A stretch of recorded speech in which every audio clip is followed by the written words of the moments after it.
The first one we're talking about is the alkane.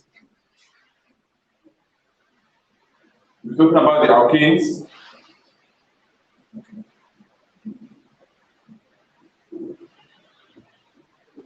Now the alkanes, they have the C to C bond in between them, and we can say their structure is C to C. I get it now. So some people used to feel that okay, just alkane, they don't have functional group or something. Understand? Those ones that fall into the alkane families, they believe they don't have functional group.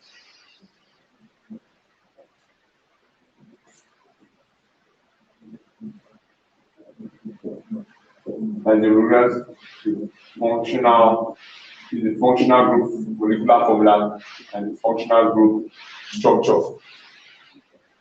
Are you seeing that now? Okay. Now, so this is the homologous family name. So I'll take functional group C to C. Understand then this one now. Then the next one. So this one has single bonds. That's the meaning. But when it comes to your alkenes, the alkenes possess double bonds, the functional group, and that's here C to C. Then we have the different alkyl group. But for this one here, you're having like the structure, like structurally already I've done the structure here. Structurally, this is what we have. You get? Then the next one is our alkynes. I will look at our alkynes, they possess triple bond. So you're having triple bond like this. You're having triple bond. You get that now? You're having triple bond. So when you have triple bond there, automatically you are saying that this is what it's going to look like. This is what it's going to look like. Okay, that's for our alkynes. What about our we talk about the alkanols now. Alkanols, which are also referred to as alcohols.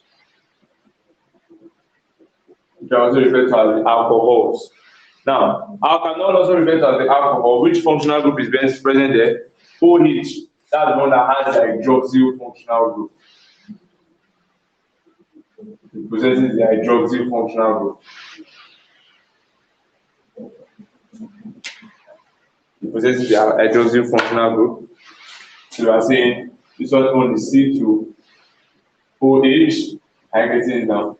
C to OH. So the structure is C to O to H. That's how to demonstrate this C to OH. All these things are things you must understand. Although I'll be treating them one after the other from the top to learn the nomenclature. I'm just giving you the general stuff. So after that, we have ether.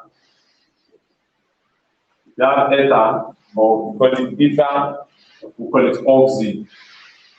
I get you now. The oxy group. And that one is we having from an alkyl group to O to another alkyl group. I get it now. That's exactly what we have. Alright, so can still repeat that here. Another alkyl group.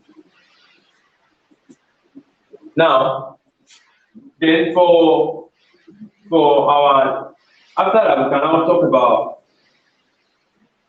alkanoic acid. Alkanoic acid, also known as what? Carboxylic. Also known as carboxylic acid. And of course, we know that our alkanoic acid also referred to as the carboxylic acid. That one has a formula of what? COOH, which is represented as C double bond to O, single bond to OH. Are you seeing that now? You're having C double bond to this O here, then to the second O, single bond to second O, which attaches to an H. Let's start the H. Yeah.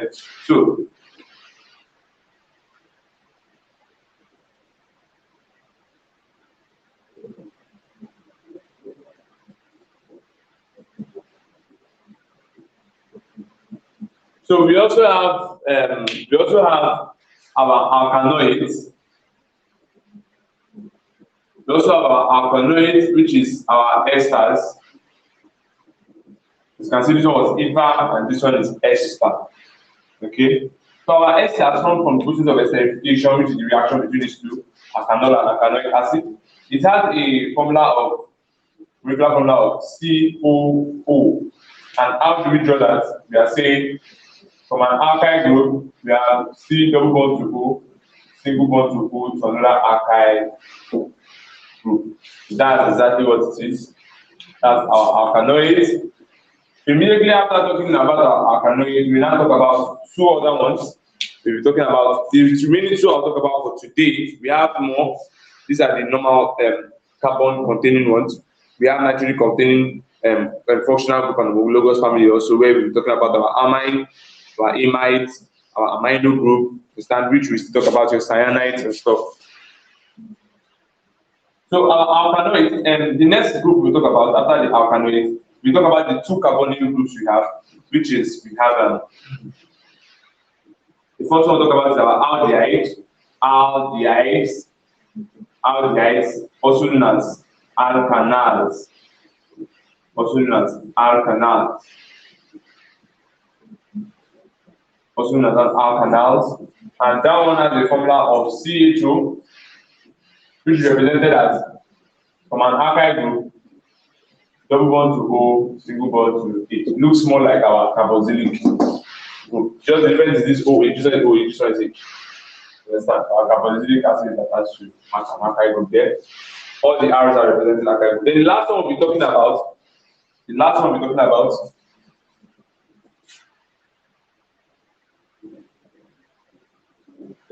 be talking about will be our what?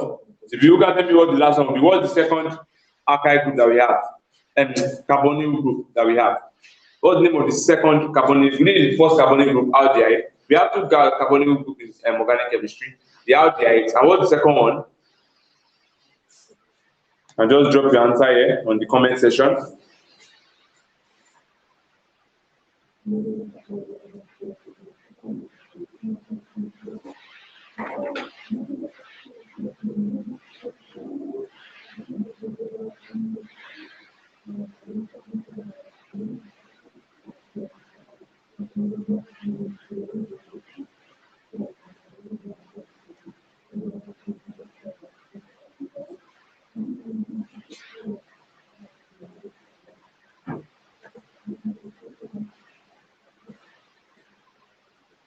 What's the name? Everybody? Okay, so the name of the last one is our ketones.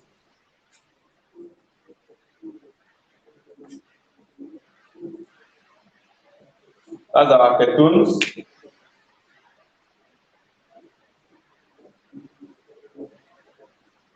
Also known as alkanones. Now, it's this group here, C double bond to O is the carbonyl group. But in this one, it was C double bond to O attached to H. For now, it will be C double bond to O attached to another alkyl group. That's the difference. So it's just CO. That's the functional group CO. So how do we arrange it? From here, we have the carbon double bond to O, the carbonyl group. But instead of going to H, like this one, we went to another alkyl group, and that's why it's called ketones. So those are the listings we have there. You can quickly write it down, please, so that we can move forward. And write it down so I can move forward.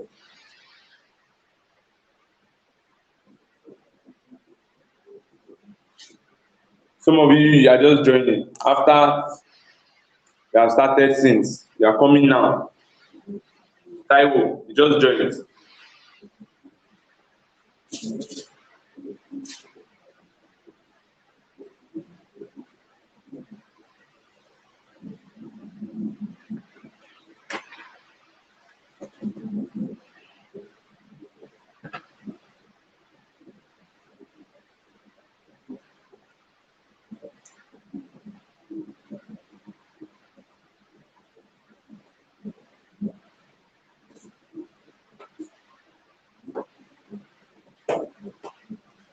Okay.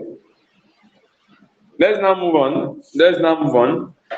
Can I wipe up the board? Can I wipe up the board? If I can wipe up the board, please just tell me.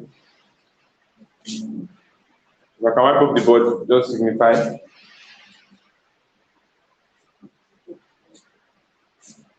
Yeah, if I can wipe up the board, signify.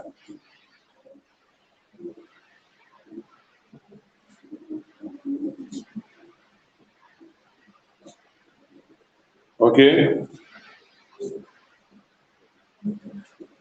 So I'm going to be starting from the first one right now, alkanes.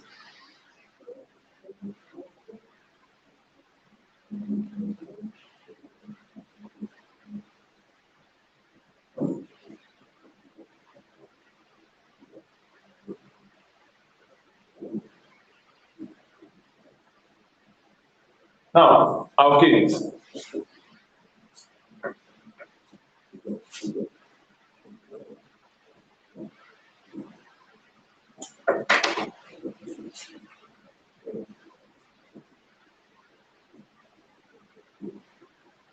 First thing we must talk about is that alkanes, they only possess single bond in between their carbon-to-carbon chain.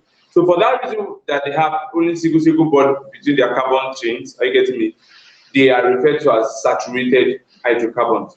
They are saturated in the sense that there is no double bond along their chain. So they also have a general formula of, they possess a general formula of CnH2n plus 2. This is the formula that controls the formation of their compound. That's the general formula of CnH2n plus 2.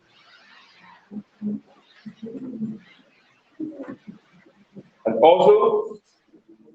also, we've said that they are saturated. Now, there's one thing you must take note of. The thing is, your alkanes,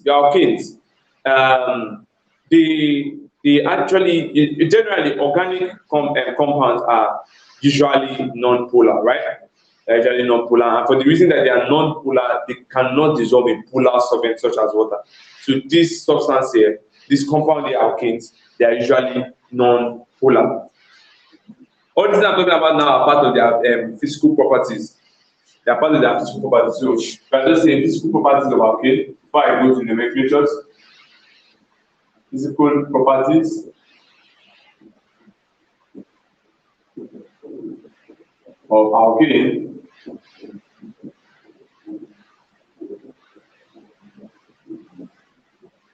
The first physical property of alkane is that they are not soluble, which I just said now. They are not soluble. They are not soluble. You get, and why are they not soluble? Because they are polar. You get, they are non-polar rather, because they are not polar. Number one, they are non-soluble as insoluble in polar solvents.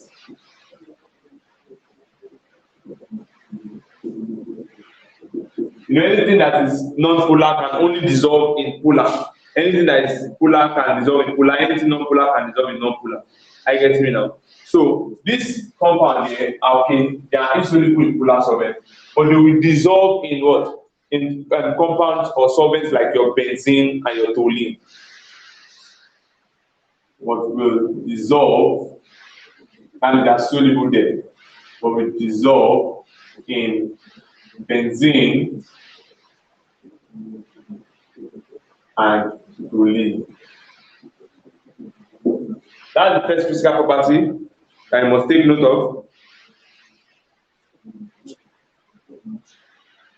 Now, their boiling point, the boiling point of the alkane family. You know, the alkane family, if you want to read them now, we have the first one will be methane, second one will be ethane, third one will be propane, butane, and it goes like that, just like that trend I wrote here. Now, I said now that their boiling point increases with size and decreases with what? With branching. Their boiling point increases with size and decreases with what? With branching. So those ones that have longer size, that you know, because their size increases, like their length of chain increases as you go down. You understand? As you go down, the length of chain increases. So as they are going down, are you getting me now? Their boiling point is what? Increasing. But the more branched alkanes you have, I get me now. The boiling point, I get me now, will be doing what? Will be decreasing. You understand? Based on this, the level of their branching. Okay, so that's another property we must take note of. I'm saying that the longer the alkane, the higher its boiling point. What are you trying to say? Of course, as you go down the members in the homologous family for alkane, you know that once we have it, that's when their size will increase. So we're saying that what? So we're saying in essence that what?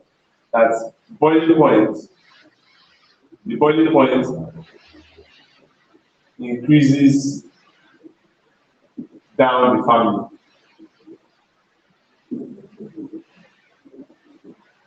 But I said the more branch they are, it reduces their what?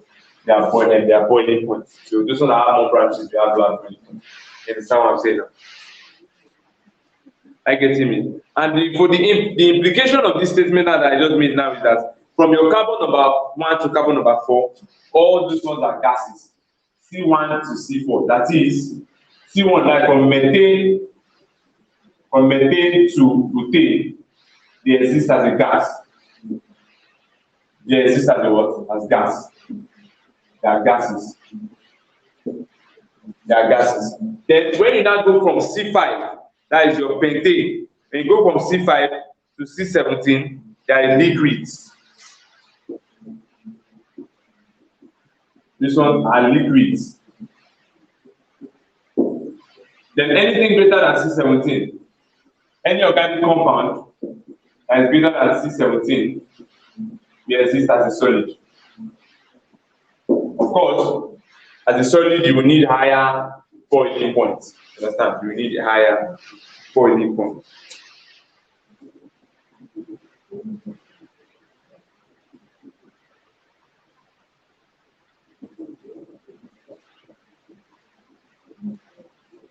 Okay. So I already said number 3, they are saturated.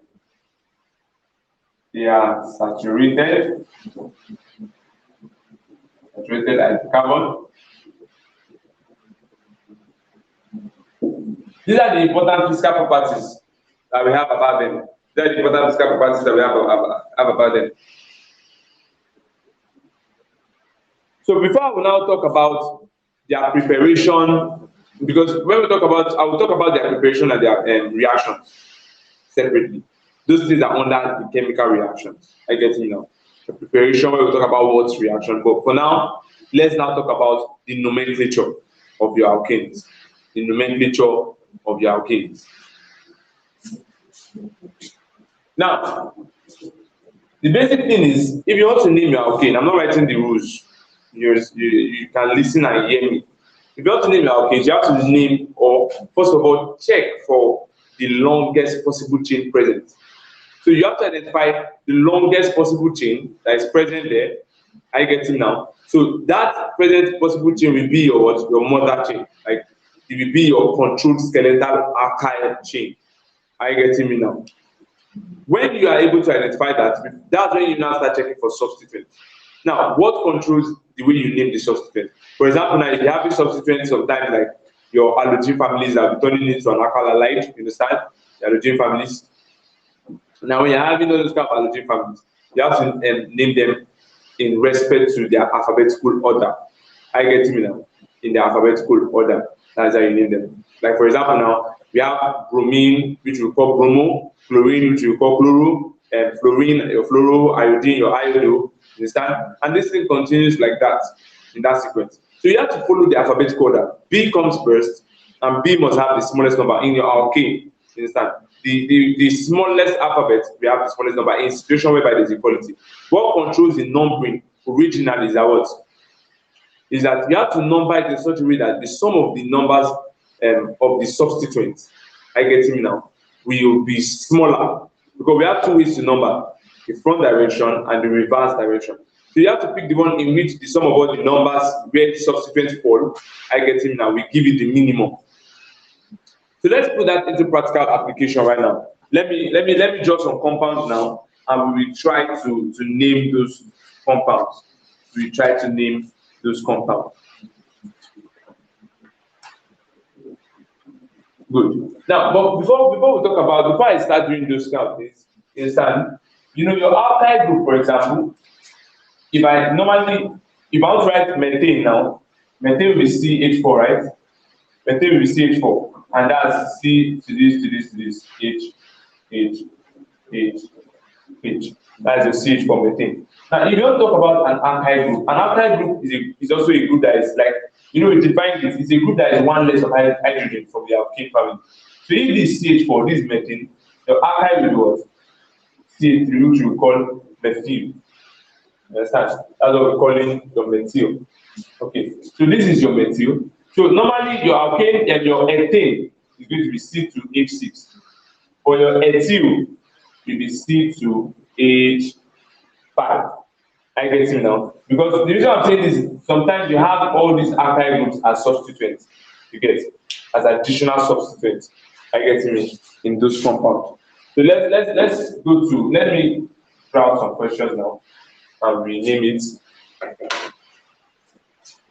if I have something like this,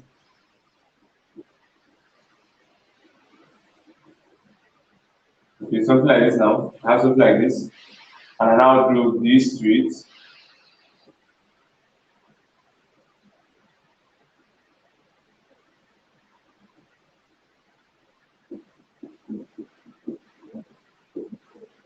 I believe you already know that each carbon is supposed to have 4 bonds in between them. 4 bonds. As you can see, this carbon has to remain 2 more. This one has to remain 2 more. And we use hydrogen to fill it up. Except we just want to add some.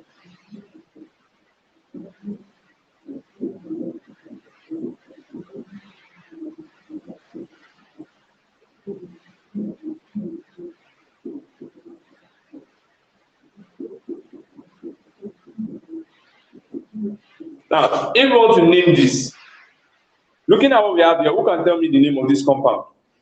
The first thing I said, okay, let me do something. Let's imagine we have bromine here, and we have chlorine here. Maybe bromine there, and let me put the chlorine here. What will be the name of the compound? What will be the name of this compound?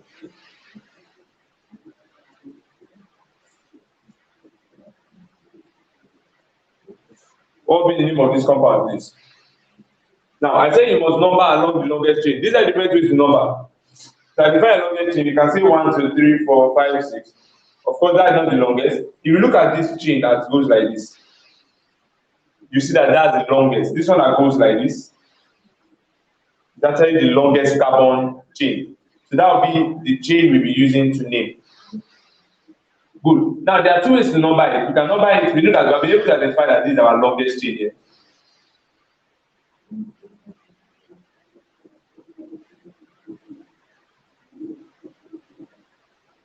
As you can see, how many carbons do we have along that chain?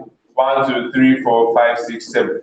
For the straight chain is how many? 1, 2, 3, 4, 5, 6. So this is the longest chain.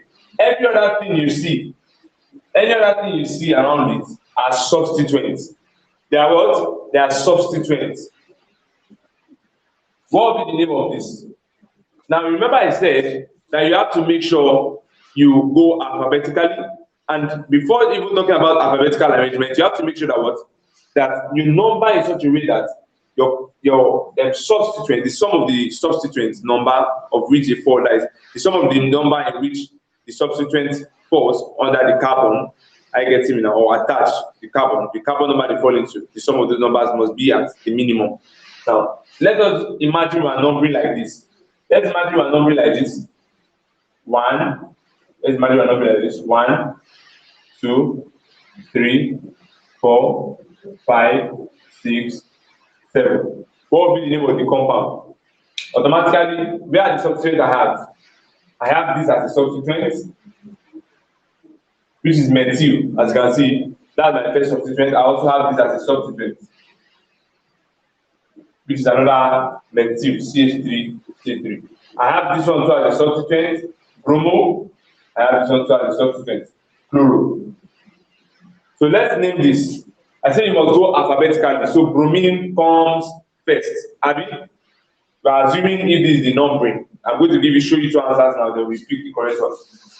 Bromine comes first. In this numbering we use, bromine falls under number what? 5, and that gives us what? 5 bromo. Now one thing you must take note is that your in between numbers you use comma, and in between alphabet words. You understand? You use what? You use your hyphens. So this 5 bromo, 5 bromo. Are you seeing that now? 5 bromo. I put the hyphen in between words. What's the next substance that comes in? After B is C, chlorine. Then 3 chloro. 3 chloro. What's the next substance we have? We have methyl. 2 methyls, Abi. There are 2 methyls here. So the first methyl falls on carbon number 3. The second methyl falls on carbon number 6. So we say 3,6 dichloro. 3, 6. I said comma comes in between numbers. 3,6 dichloro. Is there any other substituent? No. And dimethyl, sorry. Methyl is what we were talking about. Dimethyl. Dimethyl. And we said the longest chain, that means the chain is 7. So 7 is head. So dimethyl head. Dimethyl heptane. Why is it 8? Because only single bonds that we have all through this skeleton. Good. This is the first answer we can get if we use this word, this numbering. Are you getting it now? Let's now try another numbering. I'll use my black marker to signify the second numbering. The second numbering is this 1. Okay, sorry, we have gone like that already. We've gone 1, 2, 3. Let's come from here now and go down. 1, 2, 3, 4, 5, 6, 7. Now, if we have this now, it automatically means, if we have this, it automatically tells us that this time around our naming is going to go how? It's going to go like this, like our numbering is like this now. What are the substituents that we're going to be having? The same substituents, but their numbers have changed. So now we are going to be on 3 bromo. Bromine is on carbon number 3. If you are following this new numbering, I wrote on black marker. So we have 3 bromo. Where's our chlorine now? Chlorine is on 5. 3 bromo, 5 chloro.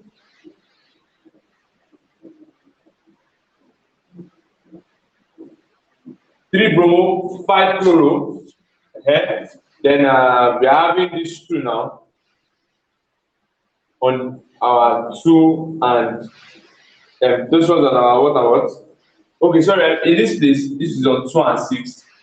Okay, 3 and 6. 3 and 6. Yes. But here now, it is on number what and what? 5 and 2. If you look at it, the substituents are on 5 and 2. So we are saying 2,5 dimethyl heptane. Looking at these 2, who can tell me the one that is correct? Which one is going to be correct? Is it this or this?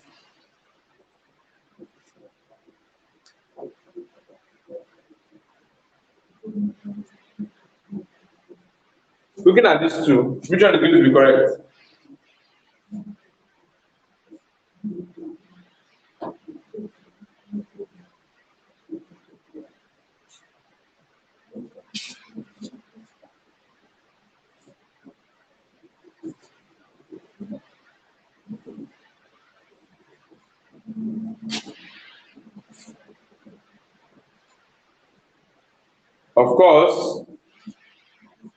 Of course, we should know that the correct one here is going to be the one below.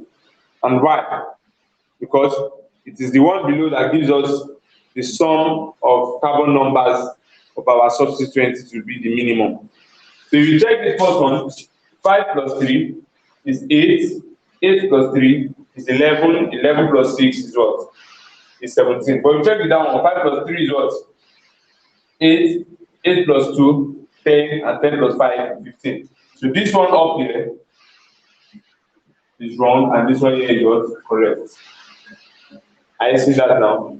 So that's exactly what I'm using as an example. So I'm just going to give us one more example right now. I'm going to give us one more example now. Then we go further. I'll give us one more example now. And we'll go further. Can I clean this? Can I wipe it off? Yes, you guys can continue taking your screenshots. Can I wipe off?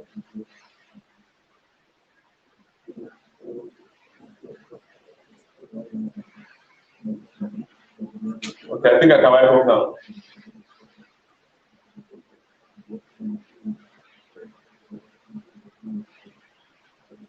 Now let's imagine we have this structure, and I will need you guys to give it the name. What will be the name of this structure?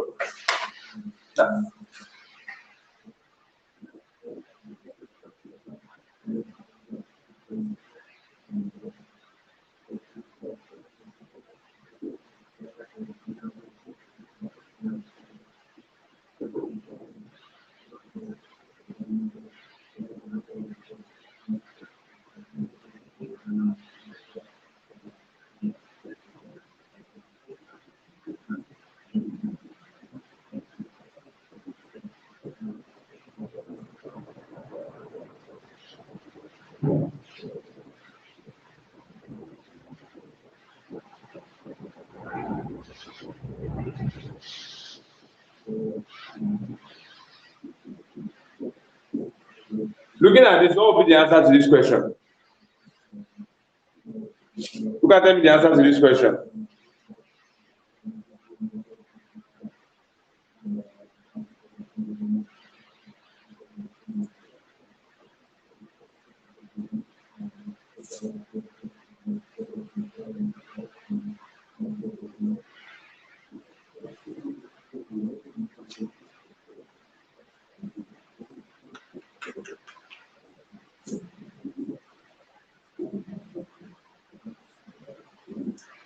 Of course, we already see that if we number this way, we can number this way, and we can check. We have to first check our longest chain. This is 1, 2, 3, 4, 5. This is 1, 2, 3, 4. This is 1, 2, 3, 4, 5. So we have 2 that are the longest. So you can pick any one of your choice. You can try to go straight or like this, but which one will be the correct one? If you look at along this place, we have substituent. So this will be the correct direction to go. Like this. If you go like this becomes the problem because there are substituent attached to substituent there. Because which is not for your level, it's going to be beyond your scope, or that will be explained later lectures. So what are you going to do? This will be our longest chain here. This will be our longest carbon chain.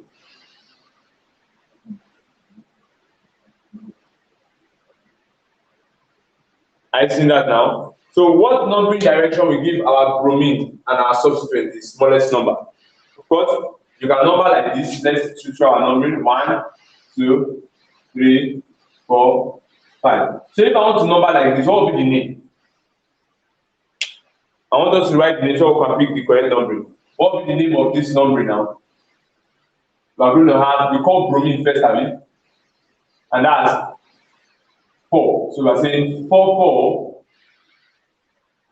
4 So the substituent we have here and this one, we have our methyl substituent here, and we also have another substituent here. We've named this substituent already. So this is our ethyl, this is our methyl. So we have talked about the 4,4-dibromo. So which one comes first? Is it M, which is methyl, or E, which is ethyl? E, of course. So 4,4-dibromo, E, that's on 3. The 3 ethyl, then our met is on where also. Our met is also on carbon number 3. So we say 3 methyl and we had 5 carbon, methyl pentane. That's the first way name we can obtain if we number from down this way. But if we number the other way around, that's 1, 2, 3, 4, 5. The ones I use black marker for. What will be the name? This bromine side now is on 2, which was saying 2,2 dibromo, 2,2 dibromo,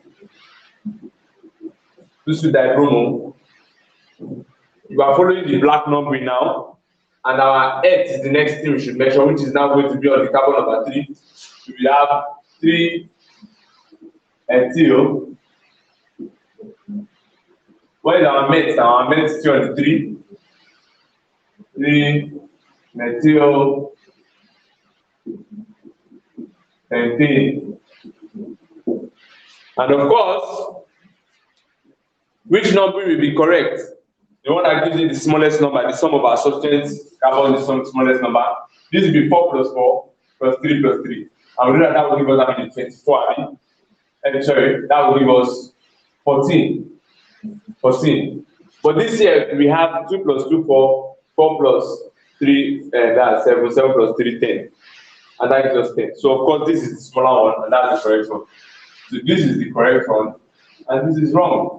I believe I've been able to establish how you can identify and name your substituent and your substance. You understand? Your compound. You get. So the numbering is just about numbering along the longest possible carbon chain, in such a way that your substituent, the sum of your substituent will have the smallest number. Okay. Okay. Now, there are other methods they use to bring questions. They can use your stick method, the stick method. Now, for the stick method, just have that point of your mind that every point of vertex along each line that bends is a carbon. Are you getting me now? Then every other thing that surrounds that carbon, that means that carbon is filled with hydrogens. You understand? What am I trying to say? It can give you something like this.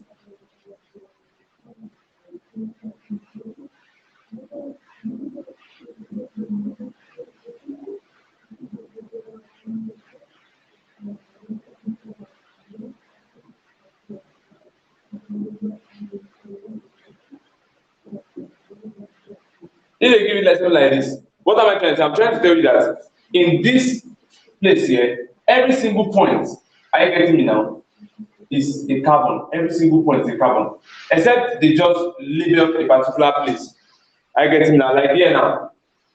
This place means there's 1 carbon here. Are you getting me now? So automatically this line here is standing for methyl. First of all, let's look for our longest chain. Where's our longest chain? Of course, if you can view it properly, you notice that your longest chain is from here, like this. This is going to be your longest chain. So we have 1, 2, 3, 4, 5, 6, 7. You see that now? That will be the longest chain compared to any other direction it comes from.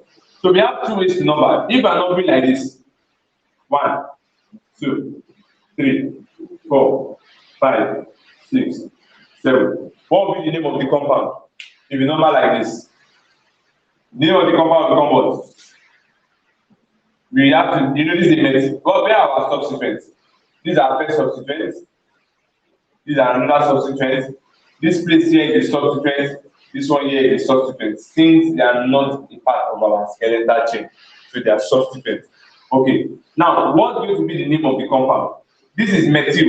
As you can see, just 1 carbon that is at the vertex. You see, this is methyl. This is methyl also. So this is bromine, which is B. So we should start from B. And now we've got 5 bromo. You can see 5 bromo. 5 bromo. F comes before M, that is met. So 5 bromo, 5 fluoro. 5 bromo, 5 fluoro. So we now have our meds now, which are on 3 and 4. So then we have 3,4 dimethyl. We counted 7 heptane. right? Good. But if you want to go through the other numbering, let me number the other way around. You know, this one came like this, so the numbering the other way around. So we say from here 1, 2, 3, 4, 5, 6, 7. If you number the other way around, what will be the name of the compound? Bromine now is on carbon number 3, fluorine is on carbon number 3. So we're saying 3 bromo. There are 3 bromo, 3 fluoro. Then we have our methyl, they are on 4, 5 now. 4, 5 dimethyl heptane. Now please let's look at it. What numbering gives it the smallest number? What numbering gives it the smallest number? We have this number. This numbering up here gives it what? We have 5 plus 5, which is 10, plus 3, which is 13, plus 4, which is 17. You get? For this one here, this second numbering here gives it 3 plus 3, which is 6, 6 plus 4, 10, and right here we have 15. So automatically, this is the smaller or minimum value of sum. So we say that this is the correct naming, and this one here is a wrong naming. So I don't think I'm going to use all this again. I'm not going to be using all these wrong and correct. I'll be using straight the correct naming. So I'm going to just draw one structure on the board, and I want you guys to tell me the name of that structure before I go to the next concept in this topic. What's the name of this structure here? Who can tell me the name of this structure?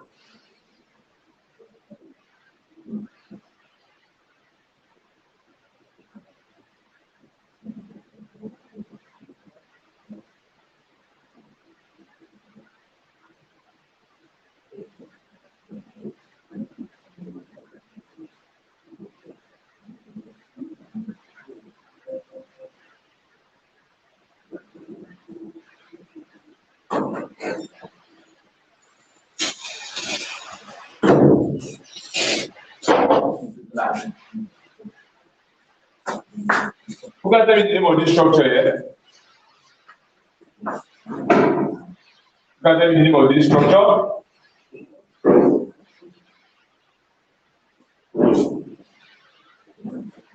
The name of this one here? I'm waiting. Some of you just came online now. Amarachi, you just came online, that's you're late. Okay? That's beautiful of the individuals. I already said I was not going to inform anybody. I said I'm not going to tell anybody to come online. Once it's 10:30, they're expected to be online. But some of you still came late. Anyway, what's the name of this compound? Quickly.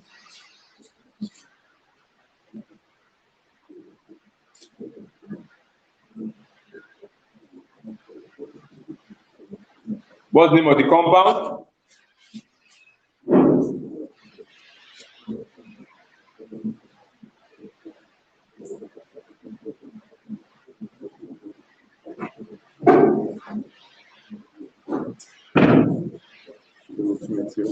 Yes, what's the name? 2 bromo. Okay, somebody said 5 bromo, 5 dimethyl hexane. Okay, somebody said 5 bromo, 5 dimethyl hexane. Let's wait for other answers. Let's wait for other answers.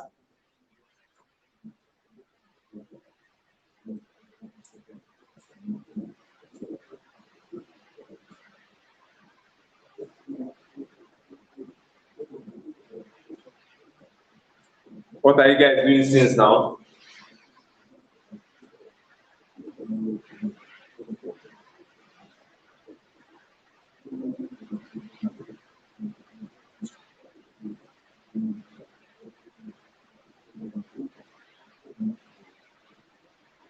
Okay, someone said 2 bromo, 2 methyl heptane. 2 bromo, 2 methyl heptane. All right, let me do it because of our time. Now, if we are going to do this, I said I'm not going to do wrong and correct numbering again. You have to be able to visualize and know what direction to give your substance a smaller number. If I should start from here, 1, of course, we are seeing the longest chain. This is the longest chain here. Are we? Okay, hexane, yeah, you are correct now. So this is the longest chain. So we have 1, 2, 3, 4, 5, 6. Are you seeing that now? Are you seeing that now? Okay, now let's say 5 bromo. 1, 2, 3, 4, 5, 6. If you use that numbering, as you can see, those of you that say 5-bromo, 5-methyl, is 5 not too large? I said you should pick the one that gives your substitute the smaller number. If you come from this place and number that same way, that's 1, 2, 3, 4, 5, 6. You see that 1, 2, that your bromo will now fall on 2, and your methyl will fall on 2. So that's the correct numbering. The numbering that gives the sum of the substituent carbon, the smallest number, is your correct numbering. So our numbering for this is supposed to be what? 1, 2, 3, 4, 5, 6. That's the correct numbering. Are you getting it now? And when you number that way, what are you going to be having? 2-bromo, 2-bromo, 2-bromo, 2-methyl, 2-bromo, 2-methyl what?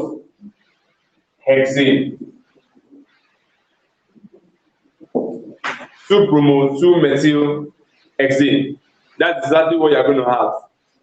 So the concept of this topic is actually not difficult. It's just for you to listen and reason, and that's it. Okay, now let's move further. Let's move further and touch some cycloalkanes.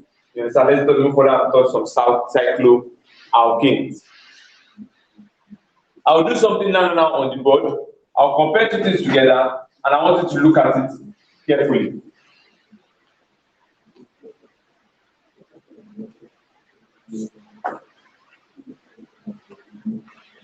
Now look at this. What's the name of this structure? It's a very simple structure. I think I can do it now straight now. You understand the streaks format. I've explained the streaks format to you. 1, 2, 3, 4, 5, 6. Okay, so of course the name of this is hexane.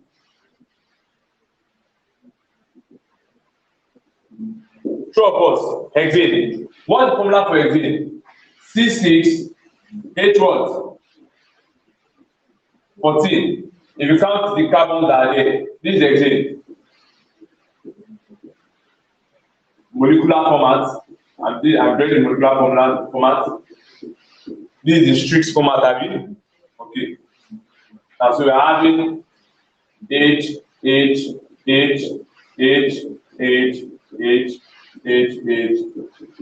as hydrogen surrounding all sides. So this Nigeria is still the same Nigeria using Strix format, and we've been able to say that the molecular formula is 6, 6, 8, 18. If you count it 1, 2, 3, 4, 5, 6, 7, 8, 9, 10, 11, 12, 13, 14. So you're using it now. Now this is what we call your straight chain. This is an acyclic one. Cyclic chain. But when it becomes cyclic, when you are going to be using the word cyclo, if you know how to draw the cyclo format of this hexane, you call it cyclohexane. How will it be? You are going to draw something that has a cyclic, this that has 6. If you count it now, how many carbons are we having here? Okay, let me put the number format here. Carbon, carbon, carbon, carbon. Now, you agree with me that each carbon here has already two bonds, have it? So how many more do they need? 2. So we have 1, 2. This one has 1, 2. This is 1, 2. This one should have 1, 2. Each of them should have it like that.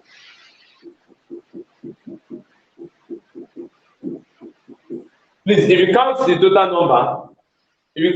number of hydrogen, of course, we know that this one is 666. But how many hydrogen are there now? 1, 2, 3, 4, 5, 6, 7, 8, 9, 10, 11, 12.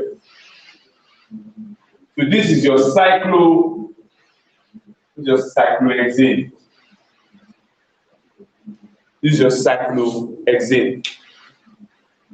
I get it now. That is cyclohexane. Now, same thing, if you want to do cyclopentane, now we have 5 carbons. I get it now around the distance. Okay. Good. Now, let's just name some cyclo compounds. You can be seeing some compounds like this. You can be seeing some compound like this. And those are sometimes for you.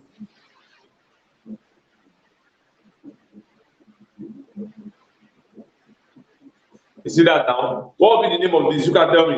What will be the name of this compound? At the same time, what's the name of this compound here?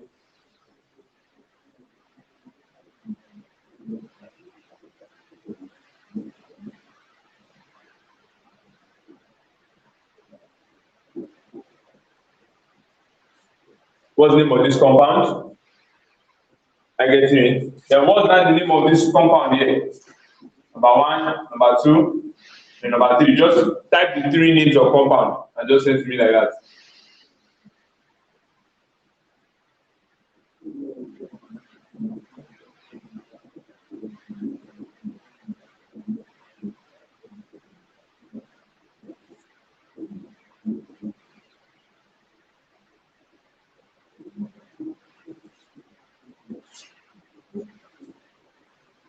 Who can tell me the names of this compound there? This BR. Quickly, the name of these 3 compounds.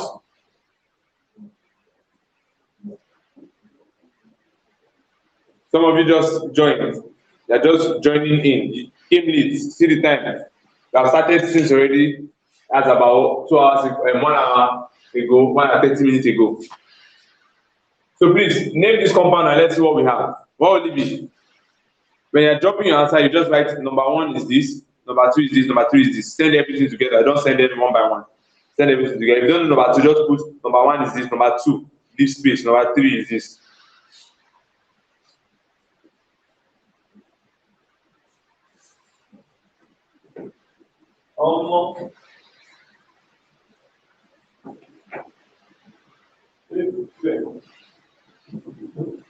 I don't know how you do that. And then, I think the thing I just the whole pattern China. I did not go to Lion, you know. The are massive.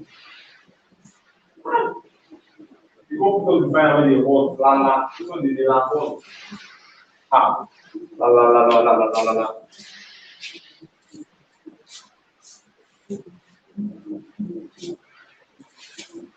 Nobody has been able to do it. Nobody can name this. This is very surprising and very, very sad. Very sad of us not to be able to name this.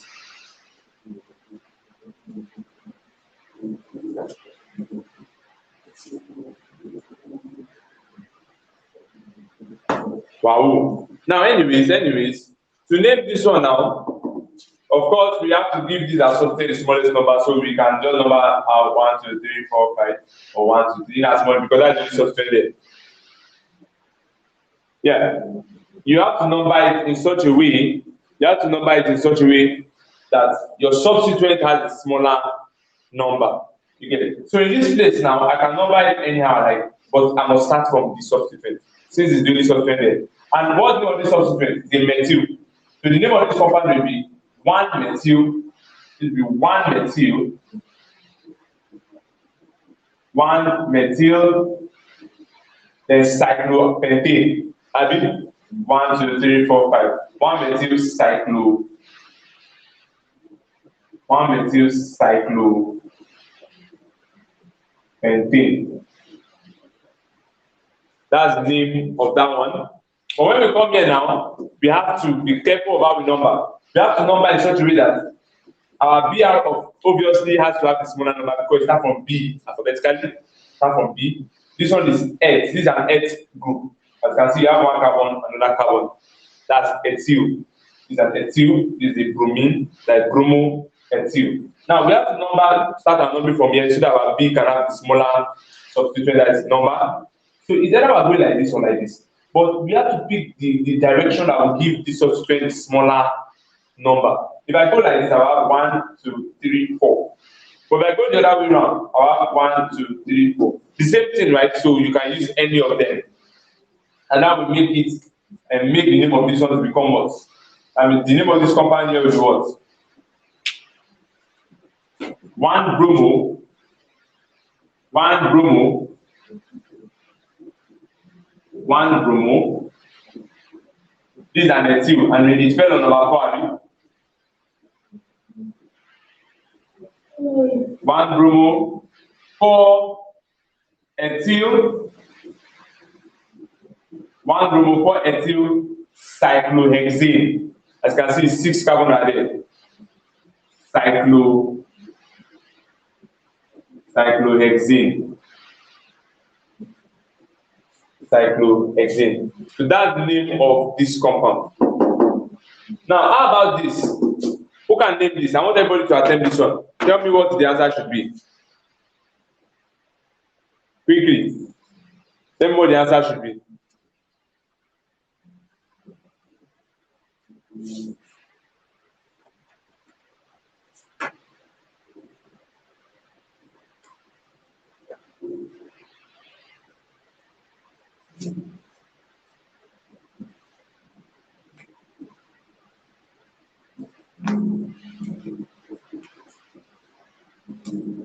Anyways, for those of you that are doing that have registered for practicals here, you understand, there are a lot of good news.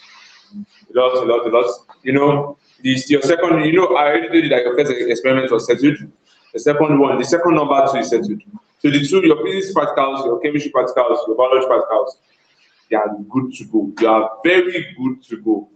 You understand? Very, very good to go.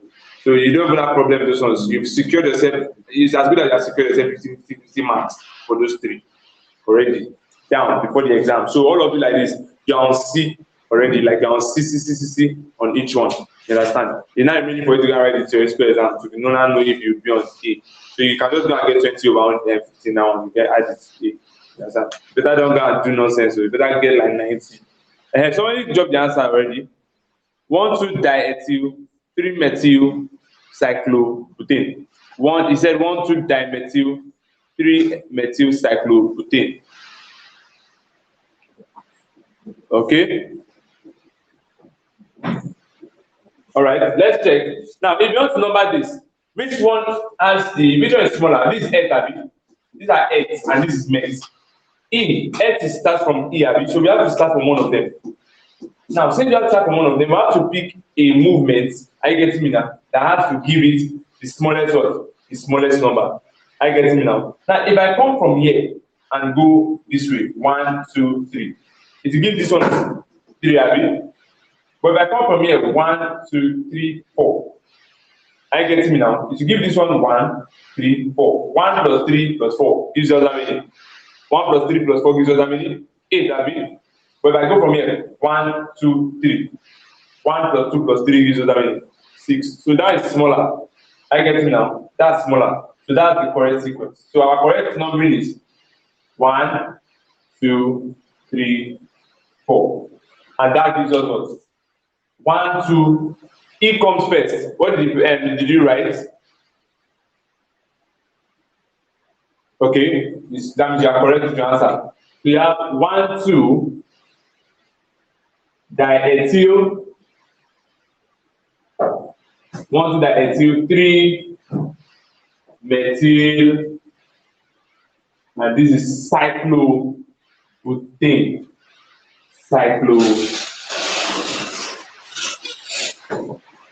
Cyclobutane. So this is it for this.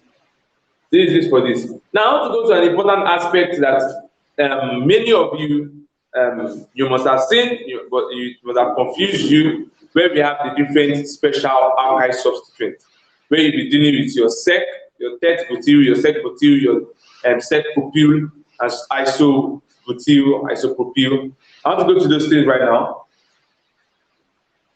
Let's go to those things right now. They are very, very, very key, very, very, very, very important. Can I wipe up? Of course, yes.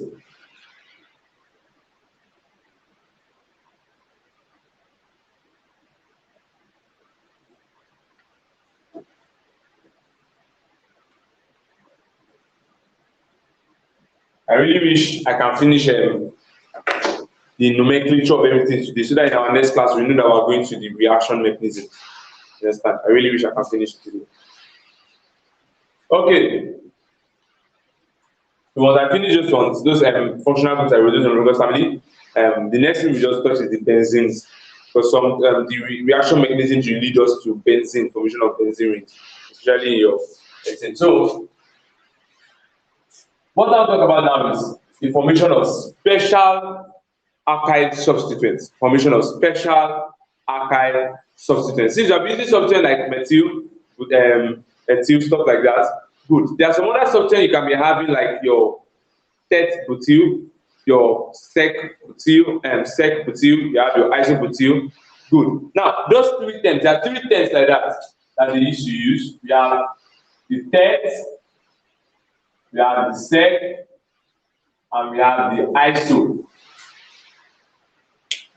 Tet is coming from the word tertiary, sec is coming from the word secondary, and iso is coming from the word isolatory. Are you getting me now? Good. Now, when you hear the word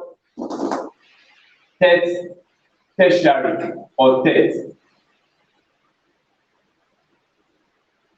a tertiary alkyl substituent is one in which the alpha carbon that is attaching to the major skeletal carbon, are you getting me, has three alkyl group attached to it.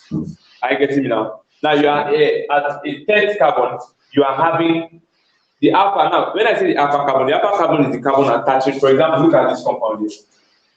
You have C to C to C to C to C. I get it now. Then from here, maybe I now put to C to C to C to C. Good. To C. Good. If you want to use the special substituent format, normally you agree with me that normally what some of you would have done now is to look for your longest chain. Your longest chain will become 1, 2, 3, 4, 5, 6, right? It's not wrong. Then you have your substituent, you're having substituent here and here. So you're having, this would have been 2, 2. Okay, you have ethyl here as a substituent, so you'd have had 3 ethyl, 2, 2 dimethyl, 1, 2, 3, 4, 5, 6, 18, right? But if you want to use this your special alkyl substituent naming system, you get what I'm saying? You will have to make use of this terminology, tet, sec, iso. I get it now. And now, what does that entail? You see, the carbon, this will be serving as a substrate. This carbon here, is here, that attaches the whole of this bond. Look at this. This carbon is the carbon that serves as the point of attachment to this major alkyl group, the longest skeletal group or chain. Is this carbon attached? So that's why we call it the alpha carbon. Now, how many functional group? How many alkyl group does it have? It has 3. This is the first alkyl group here. This is the second alkyl group here, and this is the third alkyl group here. So anytime you have an alpha carbon that contains 3 alkyl groups, we call it a tet. Now, this one is called a tet-butyl, which is the common one you need to know. Tet-butyl. Tet-butyl. Why is it butyl? Because there are 4 carbons. 1, 2, 3, and what? 4. Are you getting me now? So that's how we call it tet-butyl. Good. So I think I've been able to explain tet-butyl to you. So the name of this substance now, if you don't use the other format I said, this can also be called as 1, 2, 3. So 3 tet-butyl, 1, 2, 3, 4, 5, 6. 3 tet-butyl hexane. 3 tet-butyl hexane. 3 tet-butyl hexane. So that's for your tet-butyl, and I've explained that with tet. You get? But if you want to now talk about your sec, anytime you want to say sec is emphasizing on, for your tet, the alpha carbon has 3 carbon attached to it, but for your sec, it has only 2. It has only 2 carbon or alkyl group attached to it. Now look at this. Now I want to attach to that same carbon now, and I do like this. Imagine like this. This is the alpha carbon here, right? This is the alpha carbon. And I'll do something like this. How many alkyl group do you think is attached to this thing? This is the alpha carbon. How many alkyl group does it contain? 2. Methyl on this side, ethyl on this side. I get it now. So since the alpha carbon has only 2 alkyl group attached to it, I get it now. This alpha carbon here has only 2 alkyl group attached to it. That is your methyl here and your ethyl here. I get it now. It is called a sec butyl. 1, 2, 3, 4. Sec butyl. Sec butyl. So this one is the sec butyl. The sec butyl. Now just imagine this. That means the name here now would be 3-sec butyl hexane. And that's the sec butyl. So what did I say? For tet, the alpha carbon has 3 alkyl groups. For sec, the alpha carbon has 2 alkyl groups. For iso, the alpha carbon has 1 alkyl group. And how would that happen? How would that happen? Let's imagine now. Look at this place again. In that place now, you now have a bond coming out like this from this carbon here. I get me now. This is the alpha carbon. Instead of the alpha carbon to carry substituent, now give the substituent another thing to help it carry. This is now. So how many alkyl group does this alpha and this thing have? It's only 1. That's only 1. It is this second one here that carries the remaining 2. So this is an isobutyl. It's an isobutyl. An isobutyl. The same thing applies for propyl. The same thing applies for propyl. So please, I hope you are getting this. So if I draw a compound like this now, if I draw a compound like this,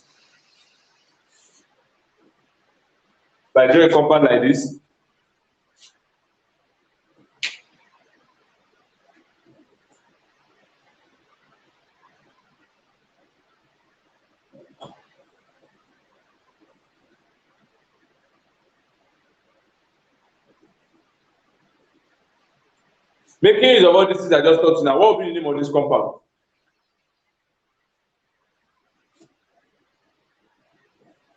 Making use of what I just taught you now, what will be the name of this compound? Of course, we know that this is a test. This is a test because this is essentially this carbon here, and it has how many alkyl group? 1, 2, 3. This is a test. Are you getting me now? So we can number like this. 1, can number like this. 1, 2, 3, 4, 5, and that will give us 2/3 butyl. 2/3 butyl. 2/3 butyl. And that's pentane.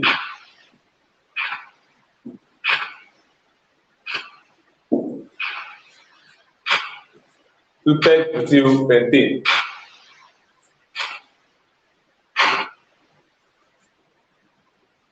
Two-thirds butyl pentane. So that's down for down. But if you have a compound like this,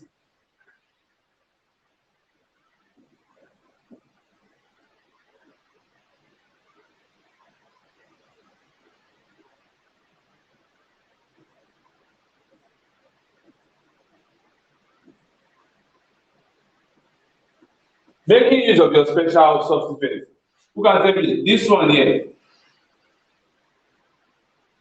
This special alkyl substituent, what will be the name? Of course, our longest chain, if our longest chain is this, if our longest chain goes like this. 1, 2, 3, 4, 5, 6, 7. This one we call what? Hope you know it's not a butyl. Because having 1, just 1, 2, 3. So this one here has 2 alkyl groups, as you can see, this one here has 2 alkyl groups. So it is a sec propyl. It is a sec propyl. So you're having 3 sec propyl.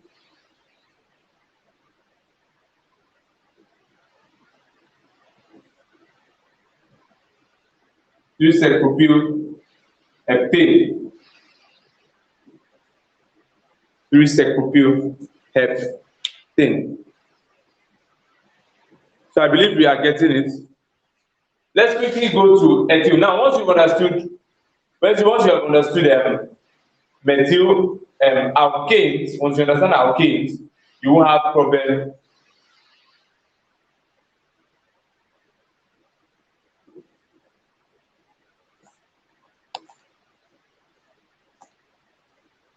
Okay. Somebody asked a question that isn't it? Oh, sorry, iso. Yeah. Correct. Iso. That's true. ISO. Now, if once you have completed your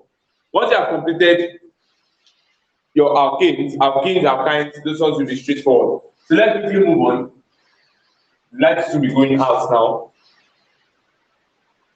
I'm coming.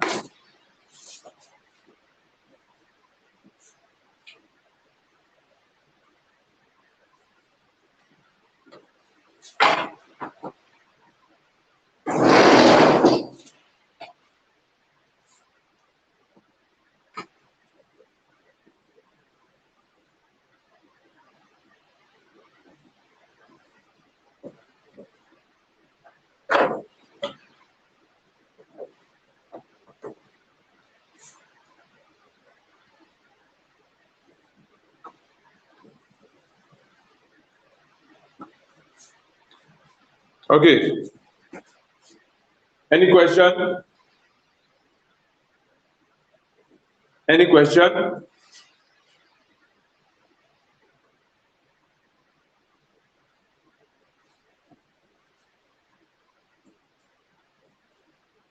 Any question? Okay, now let's move to alkenes. The lights will be going out. Alkenes. If really clear happens, I think I'll just focus like this thing on.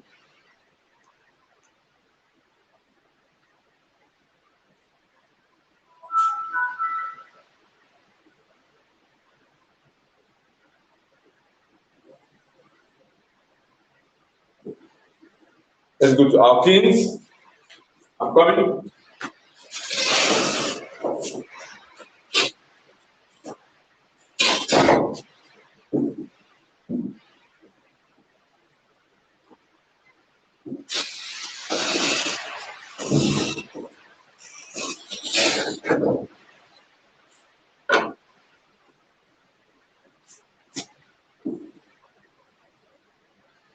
Okay, I think this marker is better. Now, what are our alkenes? What are the alkenes? So your alkenes, they contain double bonds. They have the general formula of what? CnH2n. They have the general formula of CnH2n. Are we together?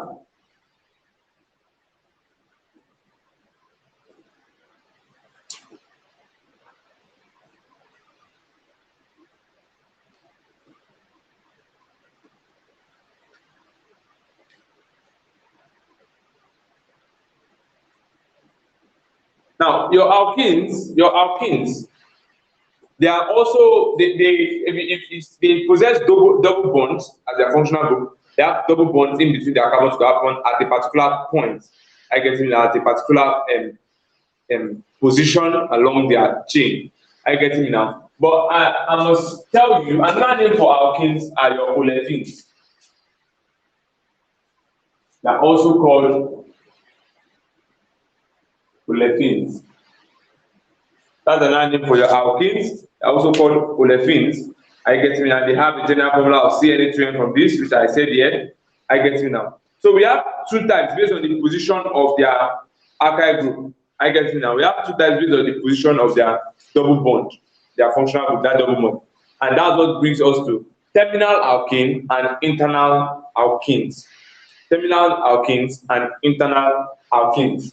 For example, this structure here is a terminal alkene because that's the double bond of the first carbon.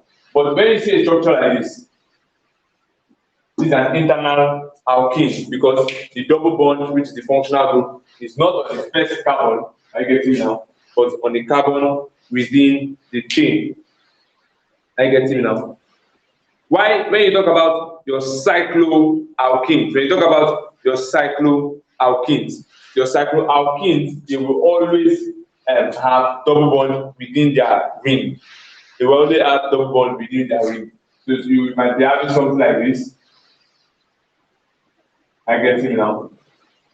So this is cyclohexane. Cyclohexane. I get it now. All right. Let's just quickly talk about some of the important physical properties of these alkenes. Some of the important physical properties of these alkenes. Now, most alkenes, they have weak van der Waals forces. Please, you can be writing as I'm saying it. Most alkenes have weak van der Waals forces. They have weak van der Waals force of interaction.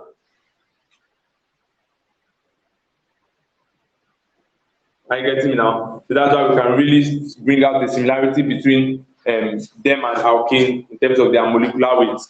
Yes. So number one physical property I said is that what they have they exhibit weak van der Waals forces. Another thing is your alkenes. Your alkenes have low melting point and boiling point. They have very low melting point and boiling point. Are you getting me now? They're also melting point and boiling point. It increases in number of carbon. You understand? As the number of carbon increases, the melting and boiling point also be increasing. Generally, whenever you have a organic compound, having longer number of skeletal chain, I get me now. Of course, the boiling point also will be increasing because there'll be more bonds to break. Okay, so having written all those ones now, we also know that they are unsaturated. I'm sorry, they are unsaturated, yeah, because they have a double bond in between. You get, and they are non-polar, of course. When you see that they are non-polar, that's because of the fact that what? Because of the fact that they do not dissolve in, or they don't have polarity. They don't have a positive and negative side. You understand? So you will find it difficult to dissolve in polar solvents. Alkanes too are non-polar.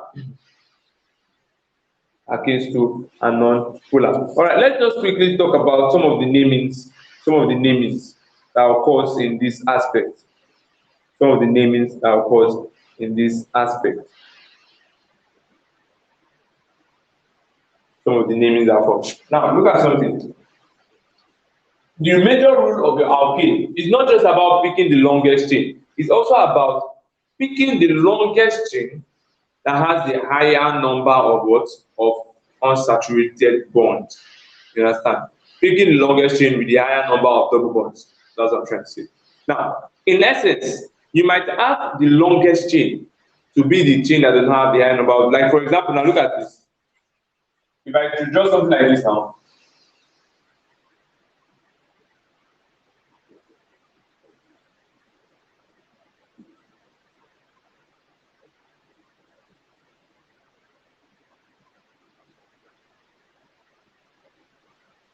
are you seeing this?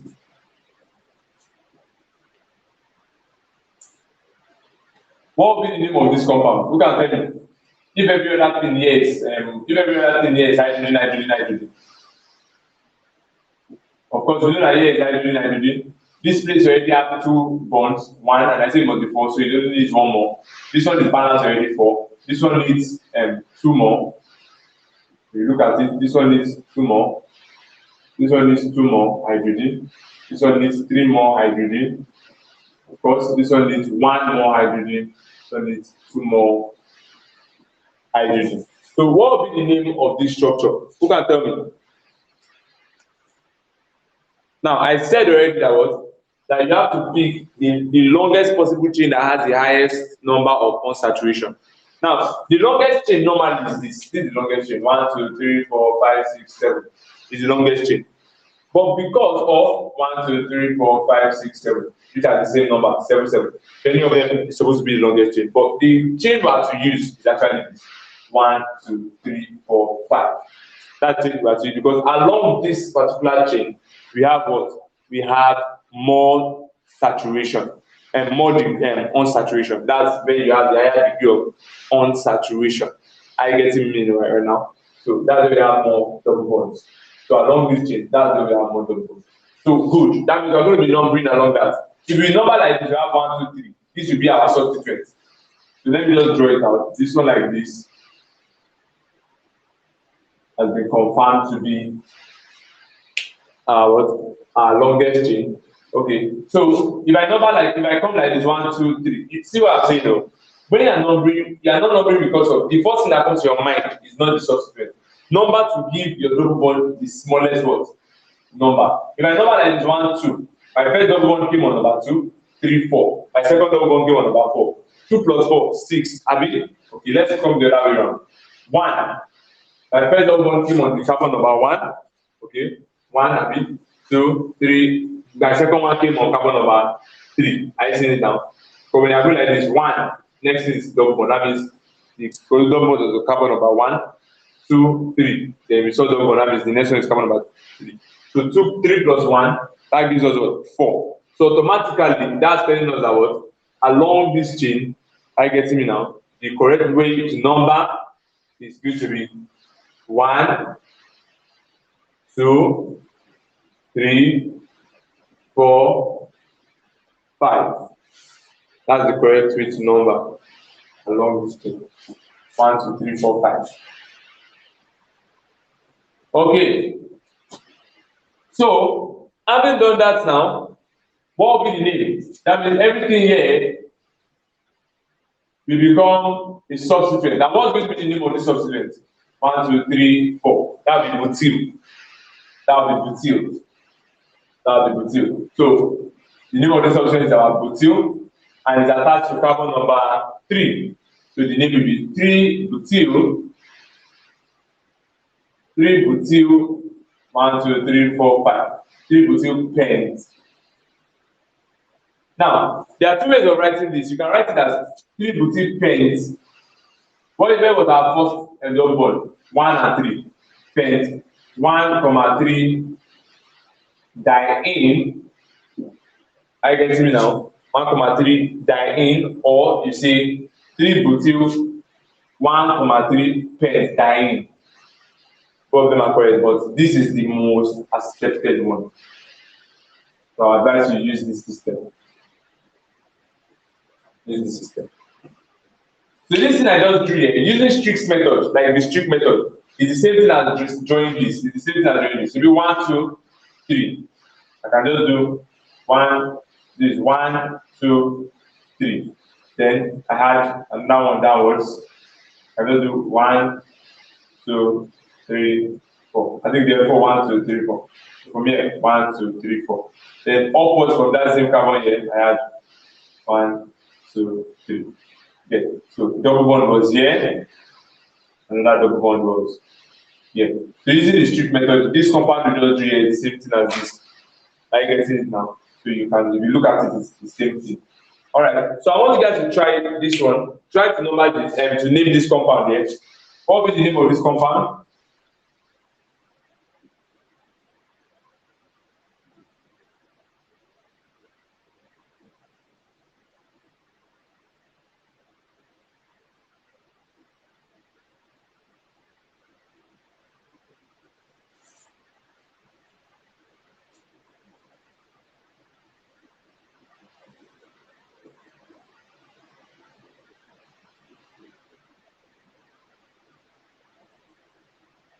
So who can help us to name this compound?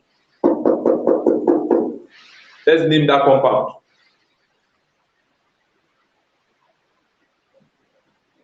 Let's name the compound quickly.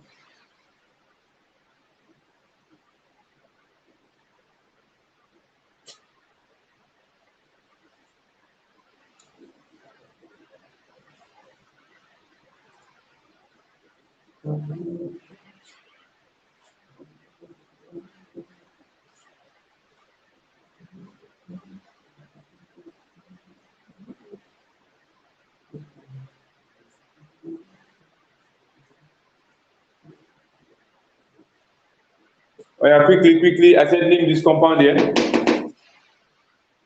Oh, sorry. I think it's because of the light. The light is interfering with it. Let me see if I can shift it. I should be able to shift the light because of the light. Hold on.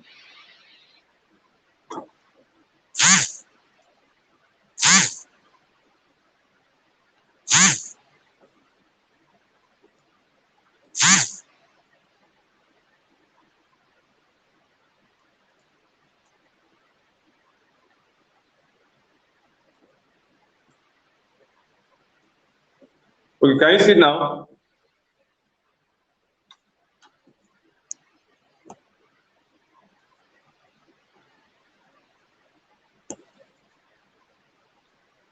I think you should be able to see it now, right?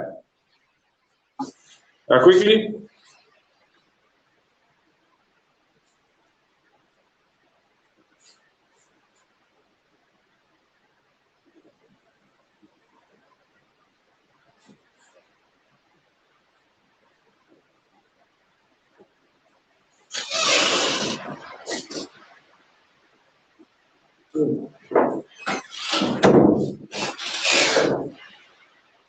I'm waiting for you guys. Name the compound.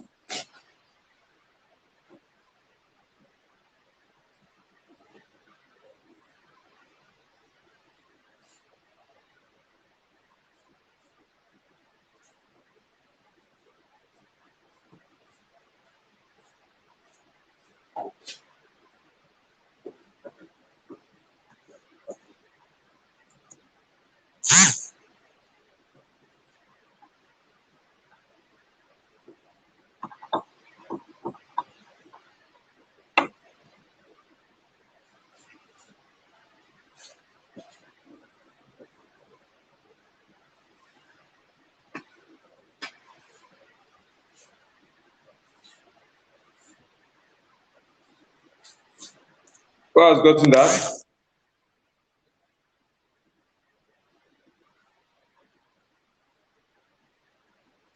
Nobody has been able to name it.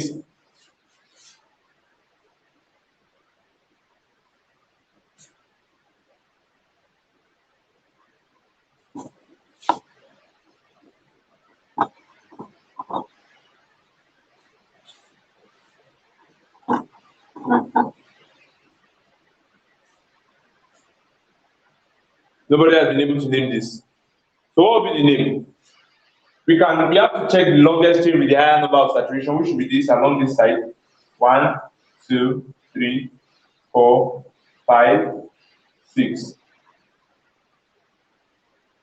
Are you getting it now? So if that's the longest possible side, then we can now name. Is either we number it like this or we number it like this. But of course, this is the correct numbering direction because our degree of saturation, our double bond has to have the smaller number.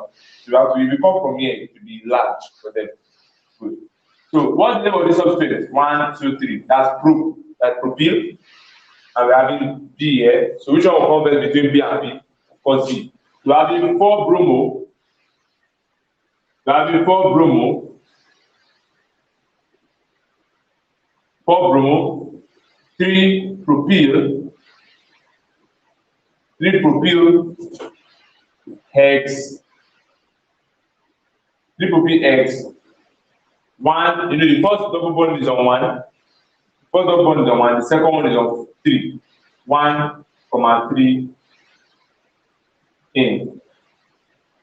Diene.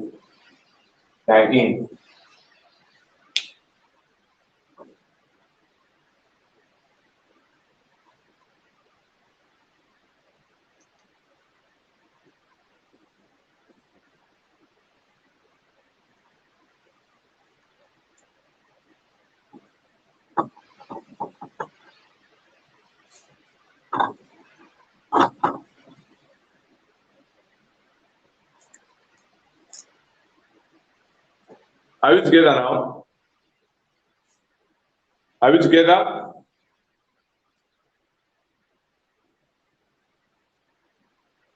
Okay, let's move on. Let's move on. Let's move on. Let's move on. Let's go to the next one, which will be our alkanes. Let's name the nomenclature of our alkanes.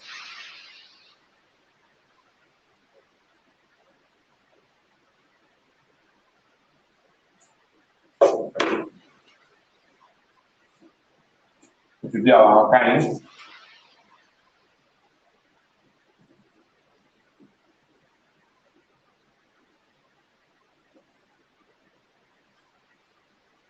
Now, for the alkynes, listen up. For the alkynes, we have to be able to understand that our alkynes they have triple bond. Are you getting me now? They have triple bond. Jessica, you're just joining in. You just joined in. Now they have triple bonds. Now this is what it is. Is that the general formula of what? Of CnH2n. Then what's the balance of what will it be? CnH2n minus 2. True or false? True or false? That's how I'm going to look good at sleeping today. I'm not getting response there. Now, that's actually the general formula. We know that this one has the highest degree of unsaturation because that triple bonds is even more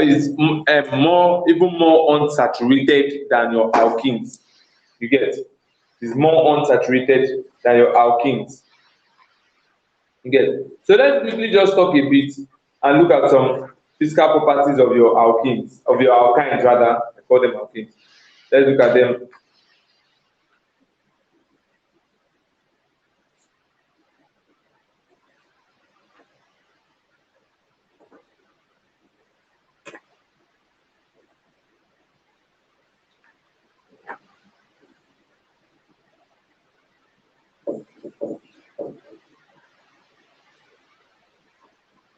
Are we together? Now, your alkynes, these compounds are, they contain triple bonds. I get me. They are colorless and odorless. Yes, all alkynes are colorless and odorless, except from your ethyne. Anyways, your ethyne has a color and has odor, understand, which is like a sweet smell. Okay, so let's get this done. So number one, hope you're writing physical properties. I just want to briefly choose some physical properties. Number one, your alkynes have what? What did I say about them? They have triple bonds and high level of unsaturation. Number two, I said that they have what? They are odorless and colorless in nature, except from ethyne. Ethyne is this, except from ethyne. And the first three members are gases. So for this alkyne, C1 to C3 are gases, unlike for your alkane. For your alkane, your C1 to C4. Then from your C4 to the next 8, C4 to the next 8. Are you getting now? That is from that is the next 8 after C4 to the next 7. That is next 8 after C3, which is C4 to the next 7. Because that will give you from C4 to C6 and C10 rather than C11. C4, C5, C6, C7, C8, C9, C10, C11. So C4 to C11, those ones are liquid. But anything above C11 are solid for your alkyne. They are solid. And of course, the same trend is what we follow here. The boiling point and everything increases as you go down the group.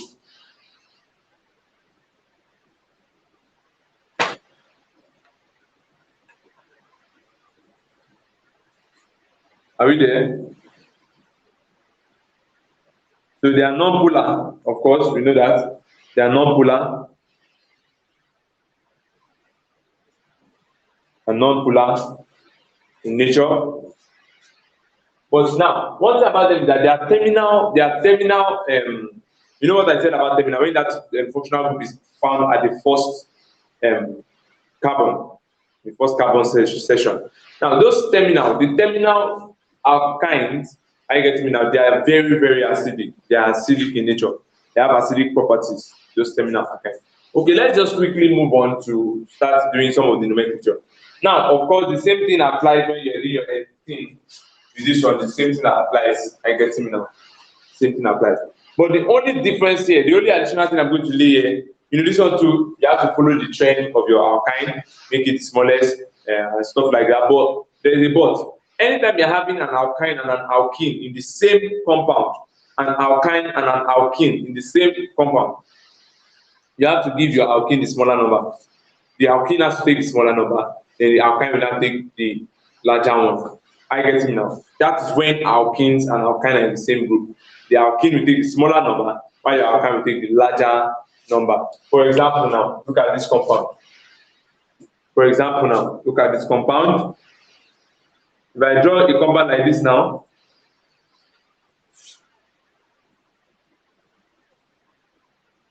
I move on here.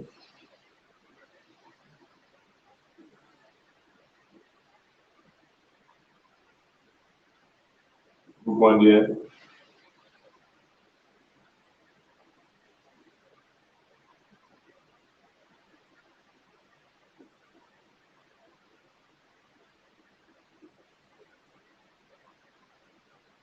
So what would be the name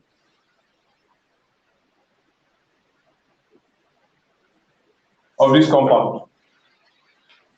If you want to name this kind of compound, okay, I think the light is also blocking again. Let me off it for now. If you want to name this compound, what will be the name? We know that you have to number it along the longest possible chain, which is 1, 2, 3, 4, 5, 6. But I said your alkenes, anytime you're having alkenes and alkynes together, your alkenes have to collect the smaller number. It has to take the smaller number. And that will be giving us 1. These are our alkenes. These are alkynes. 1, 2, 3, 4, 5, 6. Are you getting me now? So how do we name it? What name your normal substituents? Name your normal substituent. Now, that to name the normal substituent, these are methyl abi on number. They are on number what and what? Number 3 abi and number 4. So we can say 3,4 dimethyl. And look at carefully what I'll do here. 3,4 dimethyl. The first 18 is on the first side abi. The second 18 is on the third. So I will say 1,4 dimethyl. Then we now have, where is that number? 1, 3. 1,3. What's the total number of chain? Hex. Hex. Hexene.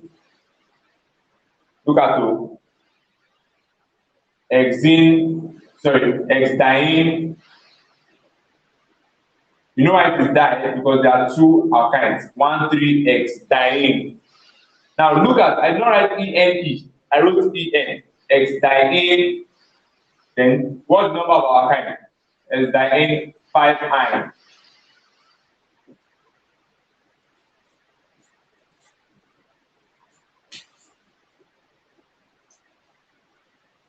So that's the name of the compound. Some people used to call it 3,4 dimethyl hex 1,3 diene 5 iron. And that's not still wrong.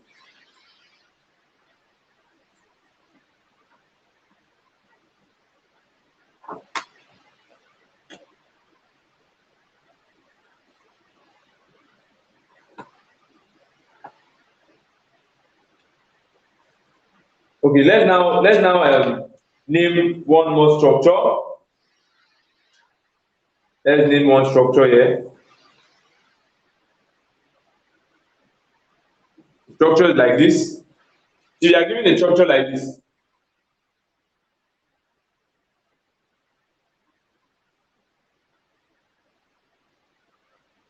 what will be the name of this? What will be the name of this? And what will be the name of this one?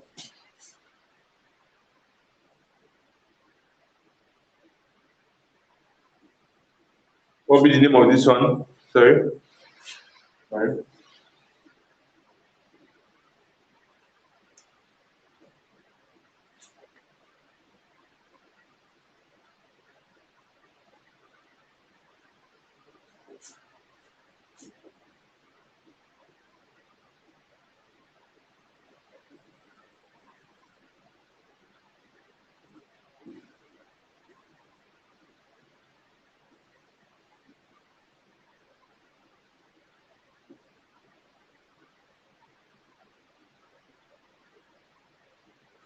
What's the name of this compound?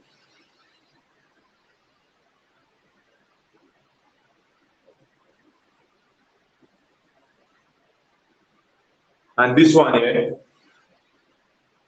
that's what we're going to use to leave this aspect.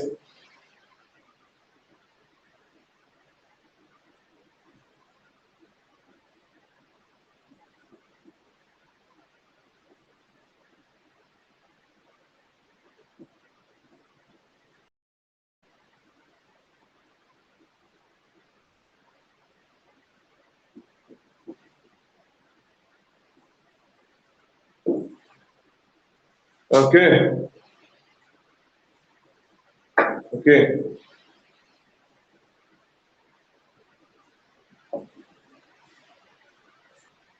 So what's going to be the name of all these structures? Let me make this one clear. Seems like the marker is already fading.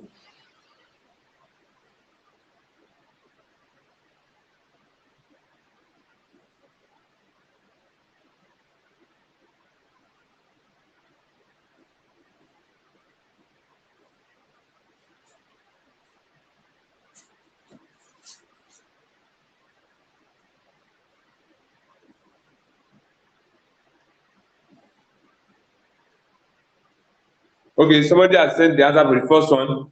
Then for the first one, 2,3 dimethyl pent 2-ine. 2,3 dimethyl pent 2-ine. Okay, let's confirm that. If you want the number for this first one, the proper way of numbering should come from this side so that this we have a smaller number. So I have 1, 2, 3, 4, 5. So I'm having 2, 3, of course, true. 2, 3 dimethyl pent 2-ine. So you are correct. You are correct. You are correct. You are correct. I wonder who that Cruzy is. Who is Cruzy, please? You guys signify all these names you guys are just using in this place. Who is Cruzy? Oh, wow.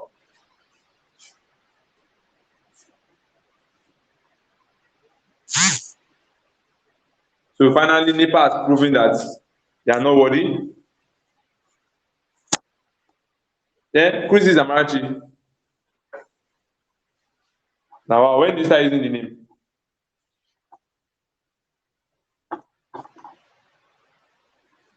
So I have to focus it closer since they've taken the light. It has to come closer.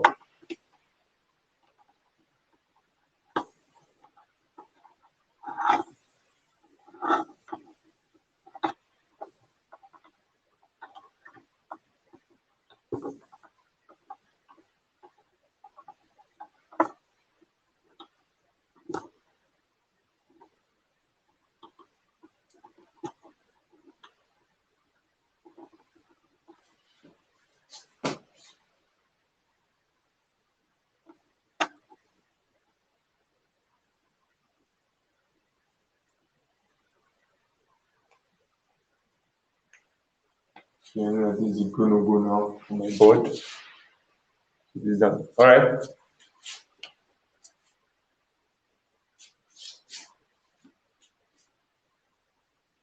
Have anybody gotten the other one? Has anybody gotten the other one? We've gotten this one already as this 2,3 dimethyl pent 2-ine. I'm waiting for this one.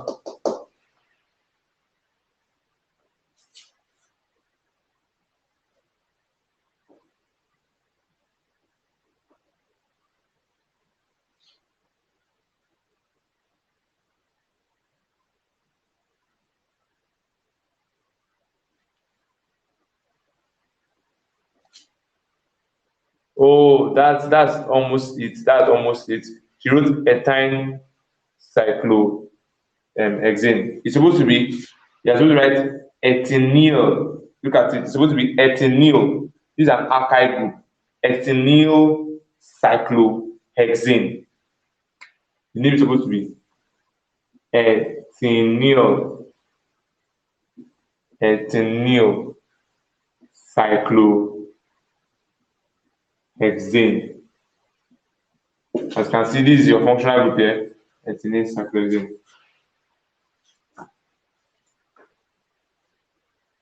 ethynyl cyclohexane.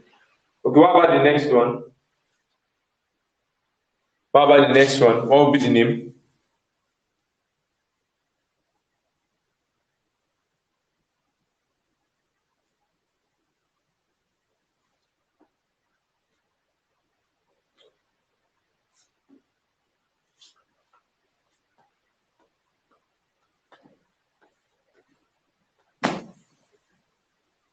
Now, this last one, you have to be very, very careful.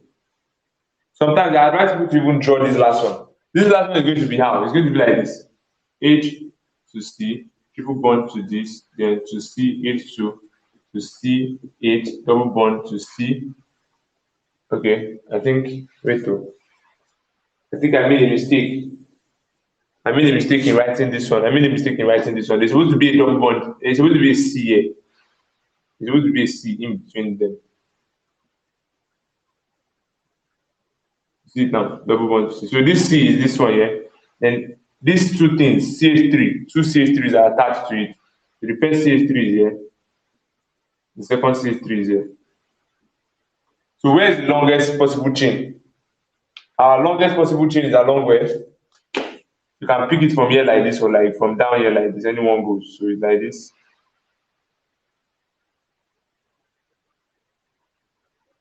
So how are we supposed to number? I said anytime you're having alkene and alkyne together, you number like this. I get me now. So that means this is going to be our number 1, number 2, number 3, number 4, number 5, number 6. Okay, so what number is our substituent? Number 2, abi? So our answer will be 2-methyl. 2-methyl. We are going to have 2-methyl. We are going to be having 2-methyl.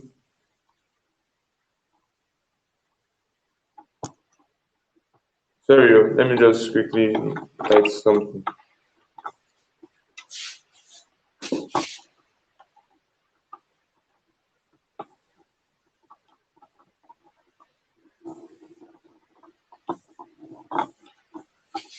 Okay. So you are going to be having 2-methyl.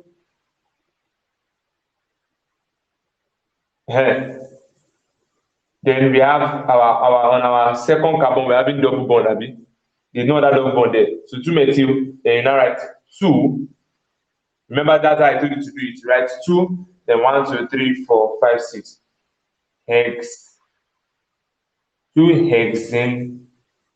Please, that N, I do not write ENE, XEN, because that is not the mean alkyl group and functional group. 2-XEN as hexane. Then we're on 5, I mean, that's where we have the triple bond as 5-ine. 5-ine. So that's the name. 2-methyl, 2-hexane, 5-ine. That's the name of the compound. Please quickly write it down so that we can move on. Quickly write it down so that we can move on.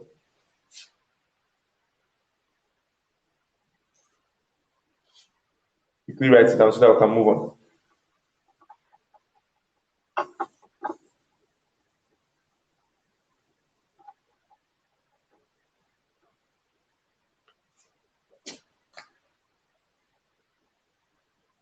Okay, I think this will be my new partition for the board. So I don't write more than that. Okay, can I wipe it off now? Yes, I can wipe it off. I wipe it off. True or false? True. Let's now go to the next thing, which is our alkanol. We have 3 types of alkanols. We have the primary alkanol, the secondary alkanol, and the tertiary alkanols. And if you understood what I was talking about, special substituents, special alkyl substituents, this should not give you problems. This should not be a major problem to you. Shouldn't be at all. So, alkanol.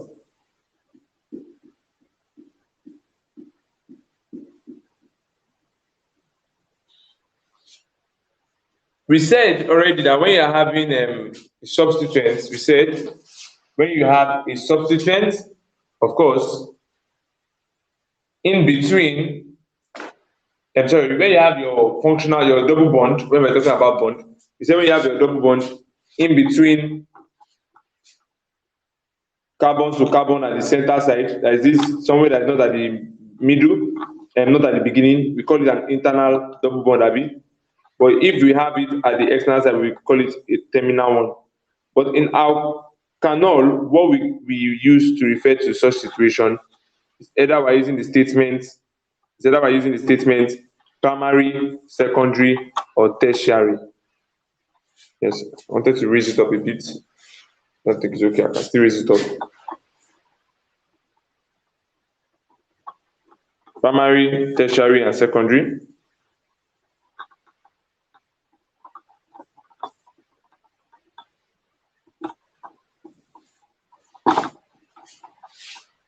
Okay.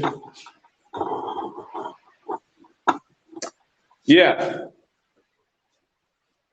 Okay. So primary, secondary, and tertiary.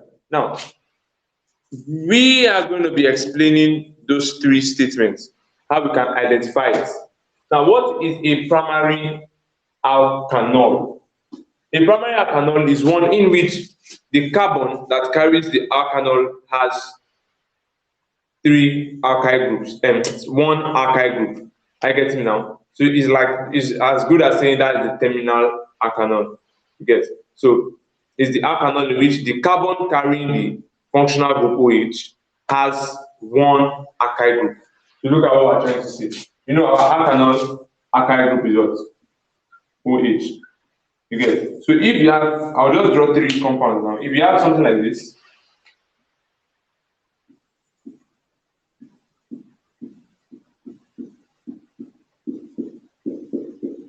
this is the primary alkanol. Why? You see this OH here? This is the carbon carrying the OH.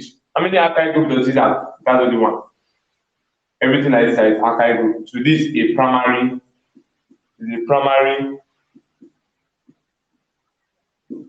alkanol. The primary alkanol. But in a situation whereby you have something like this, and you have your OH attached to this place here, I get me now. This one is going to be a secondary alkanol. Why? Maybe this is the carbon carrying the OH. This is the carbon here, like the alpha carbon carrying this OH. How many alkyl group does it have? Two. It has on this place and it has on this place. It has on this place here and it has on this place.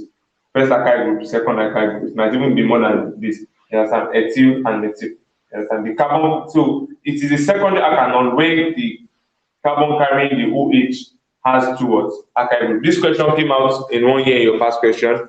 I think you saw it the other time. Yeah, even the one you showed me that question, you see, it came out in your past question, and they can also still ask you in a different way. They might not tell you to differentiate between them or define them or state. So they can just draw different alkanols for you and tell you state which one is the primary, which one is secondary. So I've told you how to identify. It's depending on the number of alkyl groups present on the carbon carrying the OH. So this one is for your secondary alkanol. It has two alkyl group on the carbon carrying the OH. Secondary alkanol. Then the last one I will show you now is this one, where you have something like this.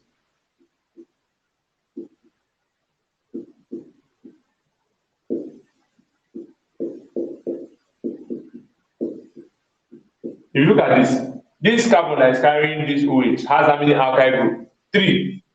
We have one here, we have one on this side, and we have one upwards. So these are 3 alkyl group attached to the carbon bearing OH, so it is the tertiary alkanol.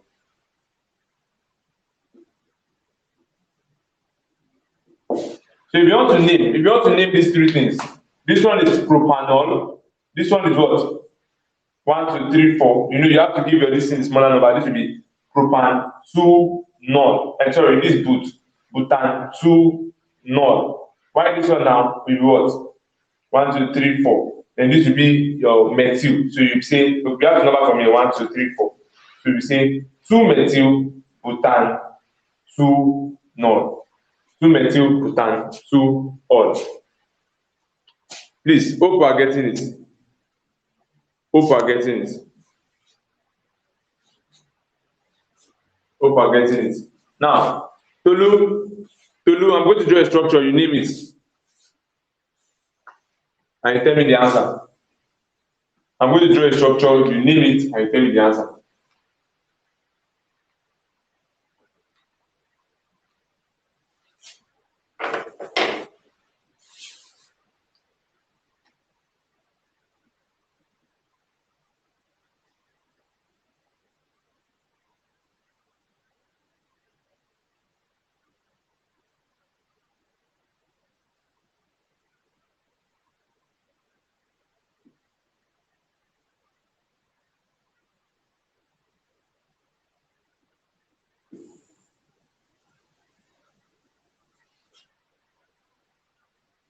What's the name of this structure?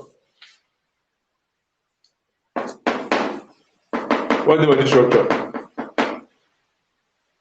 Let me just put this here. Then we want to also name this structure here.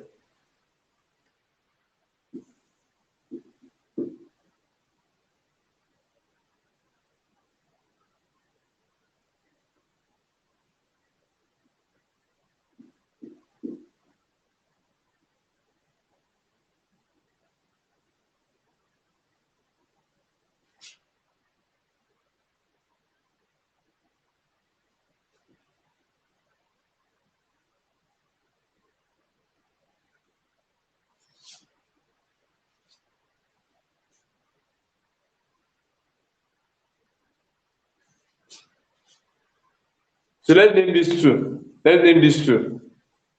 Tolu, you have to name this one. Taiwo, you have to name this one. Failure to respond means that you are sleeping and that will attract some violent acts. And I've told you people that those of you that is at see, I'm going to be collating. All I'm doing is I'm collating your performances, your contribution to classes, and I won't tell you what I'm going to use to do at class. What I use to do at class is something that you, in fact, oh my God, you won't like me. You won't just like me. I cannot, you know, if you are adults, I cannot, if I shout, you can decide to allow the shout to enter your head now. You can decide to fashion the shout. But I will not do any of this. I will not shout. I will not do anything. It will just happen that at the end of the day, you want to, when we are, let me just keep it to myself. Don't worry. I'll keep it to myself. Anyway, calm down. We're in a public place. Periscope is a public place. Let's calm down. Okay. Have you gotten the answer? Please do it now. Do it.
And also, let's name this one too.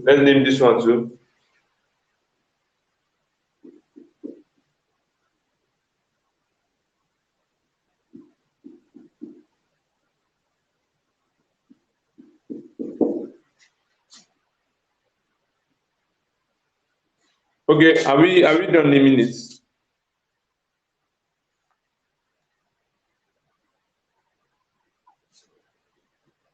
Okay.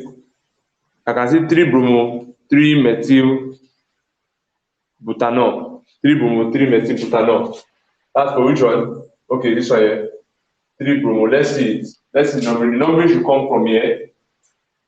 Numbering should come from here. So we're having 1,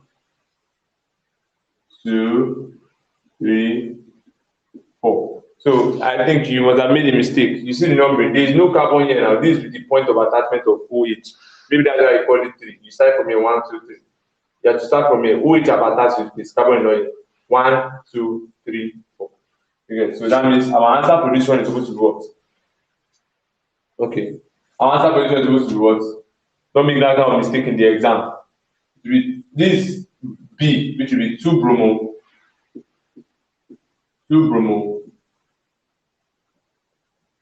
This is your functional group here, your alkyl group, and substituent here, that's methyl, 2 bromo, 2 methyl.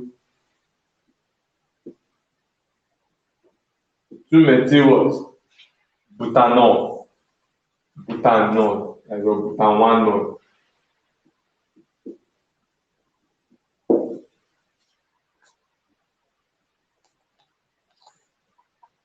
Okay.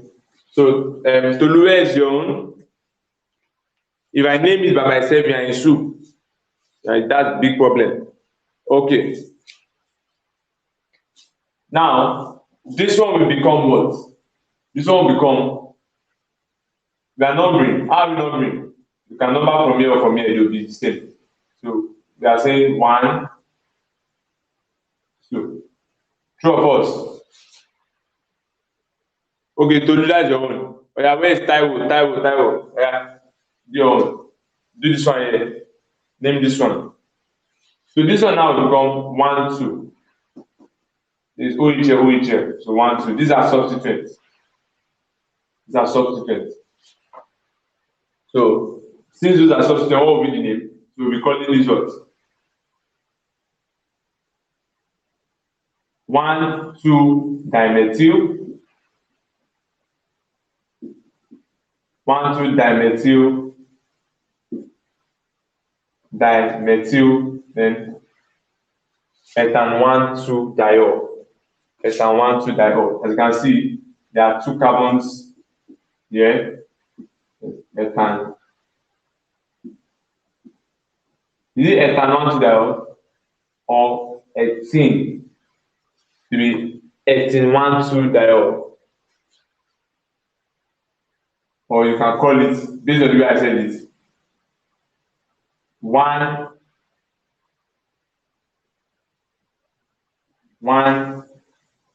ethene 1, 2 diol. Yes.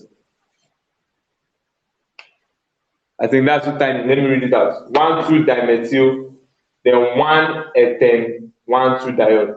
That is, you know, when you're coming like this double bond is ethene, is your double bond. So that's what we call ene. But you remember I said you don't write it as food. So it will be your 1, 2 dimethyl, 1 ethene 1 ethene 1, 2 diol. That is your 2 OH. Okay, what will be the name of the? This is simple now. Of course, the number is going to be how? 1, 2, 3. So that was 1, 2, 3. Or propan. That is 1, 2, 3. That's propan. 1, 2, 3 triol. Propan. 1, 2, 3 triol. That will be the name of that compound. That will be the name of that compound. That will be the name of the compound. Now, I'm going to tell you guys something. It's very important to make yourself conversant with other functional groups and stuff like that so that you can be able to name. Okay, let's now go to, let's now move further to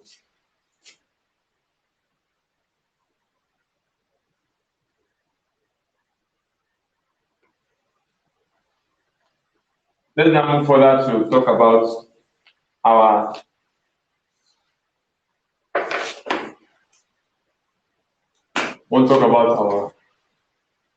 some of you are feeling sleepy. Let me tell you something. I know I can feel it from me that somebody is feeling sleepy. If you are just feeling sleepy, just inform me from this place so I can give you pass to go and sleep. Because I can see how the number is reducing here. I can see how the number is reducing. And tomorrow they will come and be telling me, giving me excuses that no, their phone off. Your data finish. Okay. So we want to go to the next one, which is our alkanoic acid.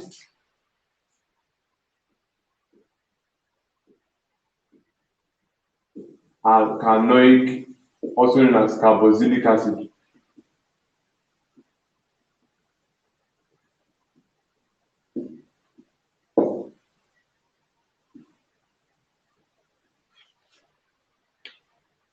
Oh, your phone will soon die. Screenshot, if anybody that you know your phone wants to die, please make sure you make a screenshot of your phone when the battery is showing 1%, then send to my phone. I'll see it when I check my WhatsApp. That's when I will be able to say, okay, truly this person's phone was dying. Now, alkanoic acid. When you are dealing with your alkanoic acid, in fact, before we talk about what when you are dealing with alkanoic acid is what? It actually has impact on litmus paper, turning it what? To turn it from blue to what? To red. Why? Because it is acidic. Another thing about your alkanoic acid is very important compound.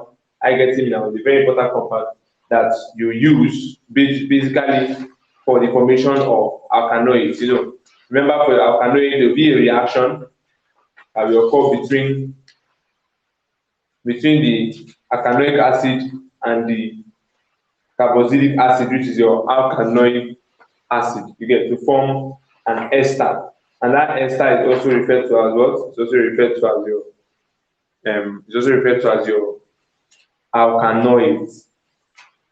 Also referred to as your alkanoids. Okay. Okay. Now,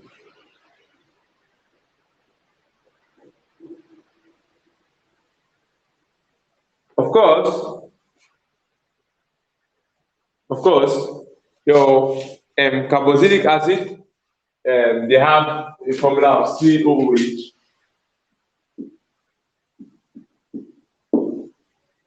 Have a formula of COH which is write like this.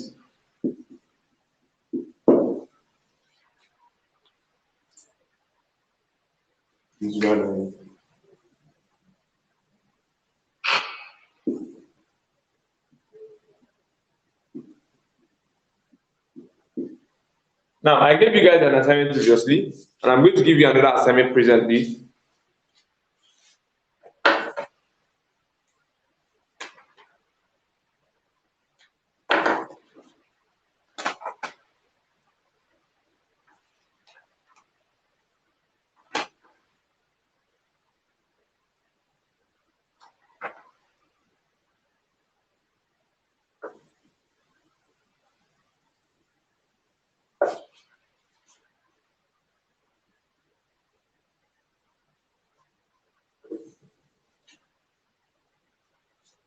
So what's the assignment I'm talking about? Now this is the assignment. You are going to study on your carboxylic acid, your carbonyl, and your alkanoids, and I'm going to ask questions tomorrow during the day. I'm going to send organic questions, numerous organic questions for you to name. You are going to be naming them. I get me now. You're going to be naming them. I will draw the structure. Yours is to name. I get me now. Numerous, maybe 50 of them like that, and you have to name and submit. Now it's going to encompass everything down to the end. But I've already taught you alkane, alkenes, alkynes, and I was alkanol. I was about to go to alkanoic acid. So, well, I've tried to hang it here because it seems like the number of people here have already started fluctuating. You understand? So, with this, let's we'll call it a day at this junction. We'll call it a day at this junction, and we hope to meet again. You get. Now, please, those of you that are offering, that are doing practicals, tomorrow, everybody should make themselves available here tomorrow, because those of you that registered with Best Brain, because Doctor in charge actually wants to see everybody. So make sure you make yourself available. Just the way time is very early, you should come early. You understand? He's going to be the one to take you tomorrow. He's going to take you some important classes. So make yourself available. All right, so we call it a day at this point.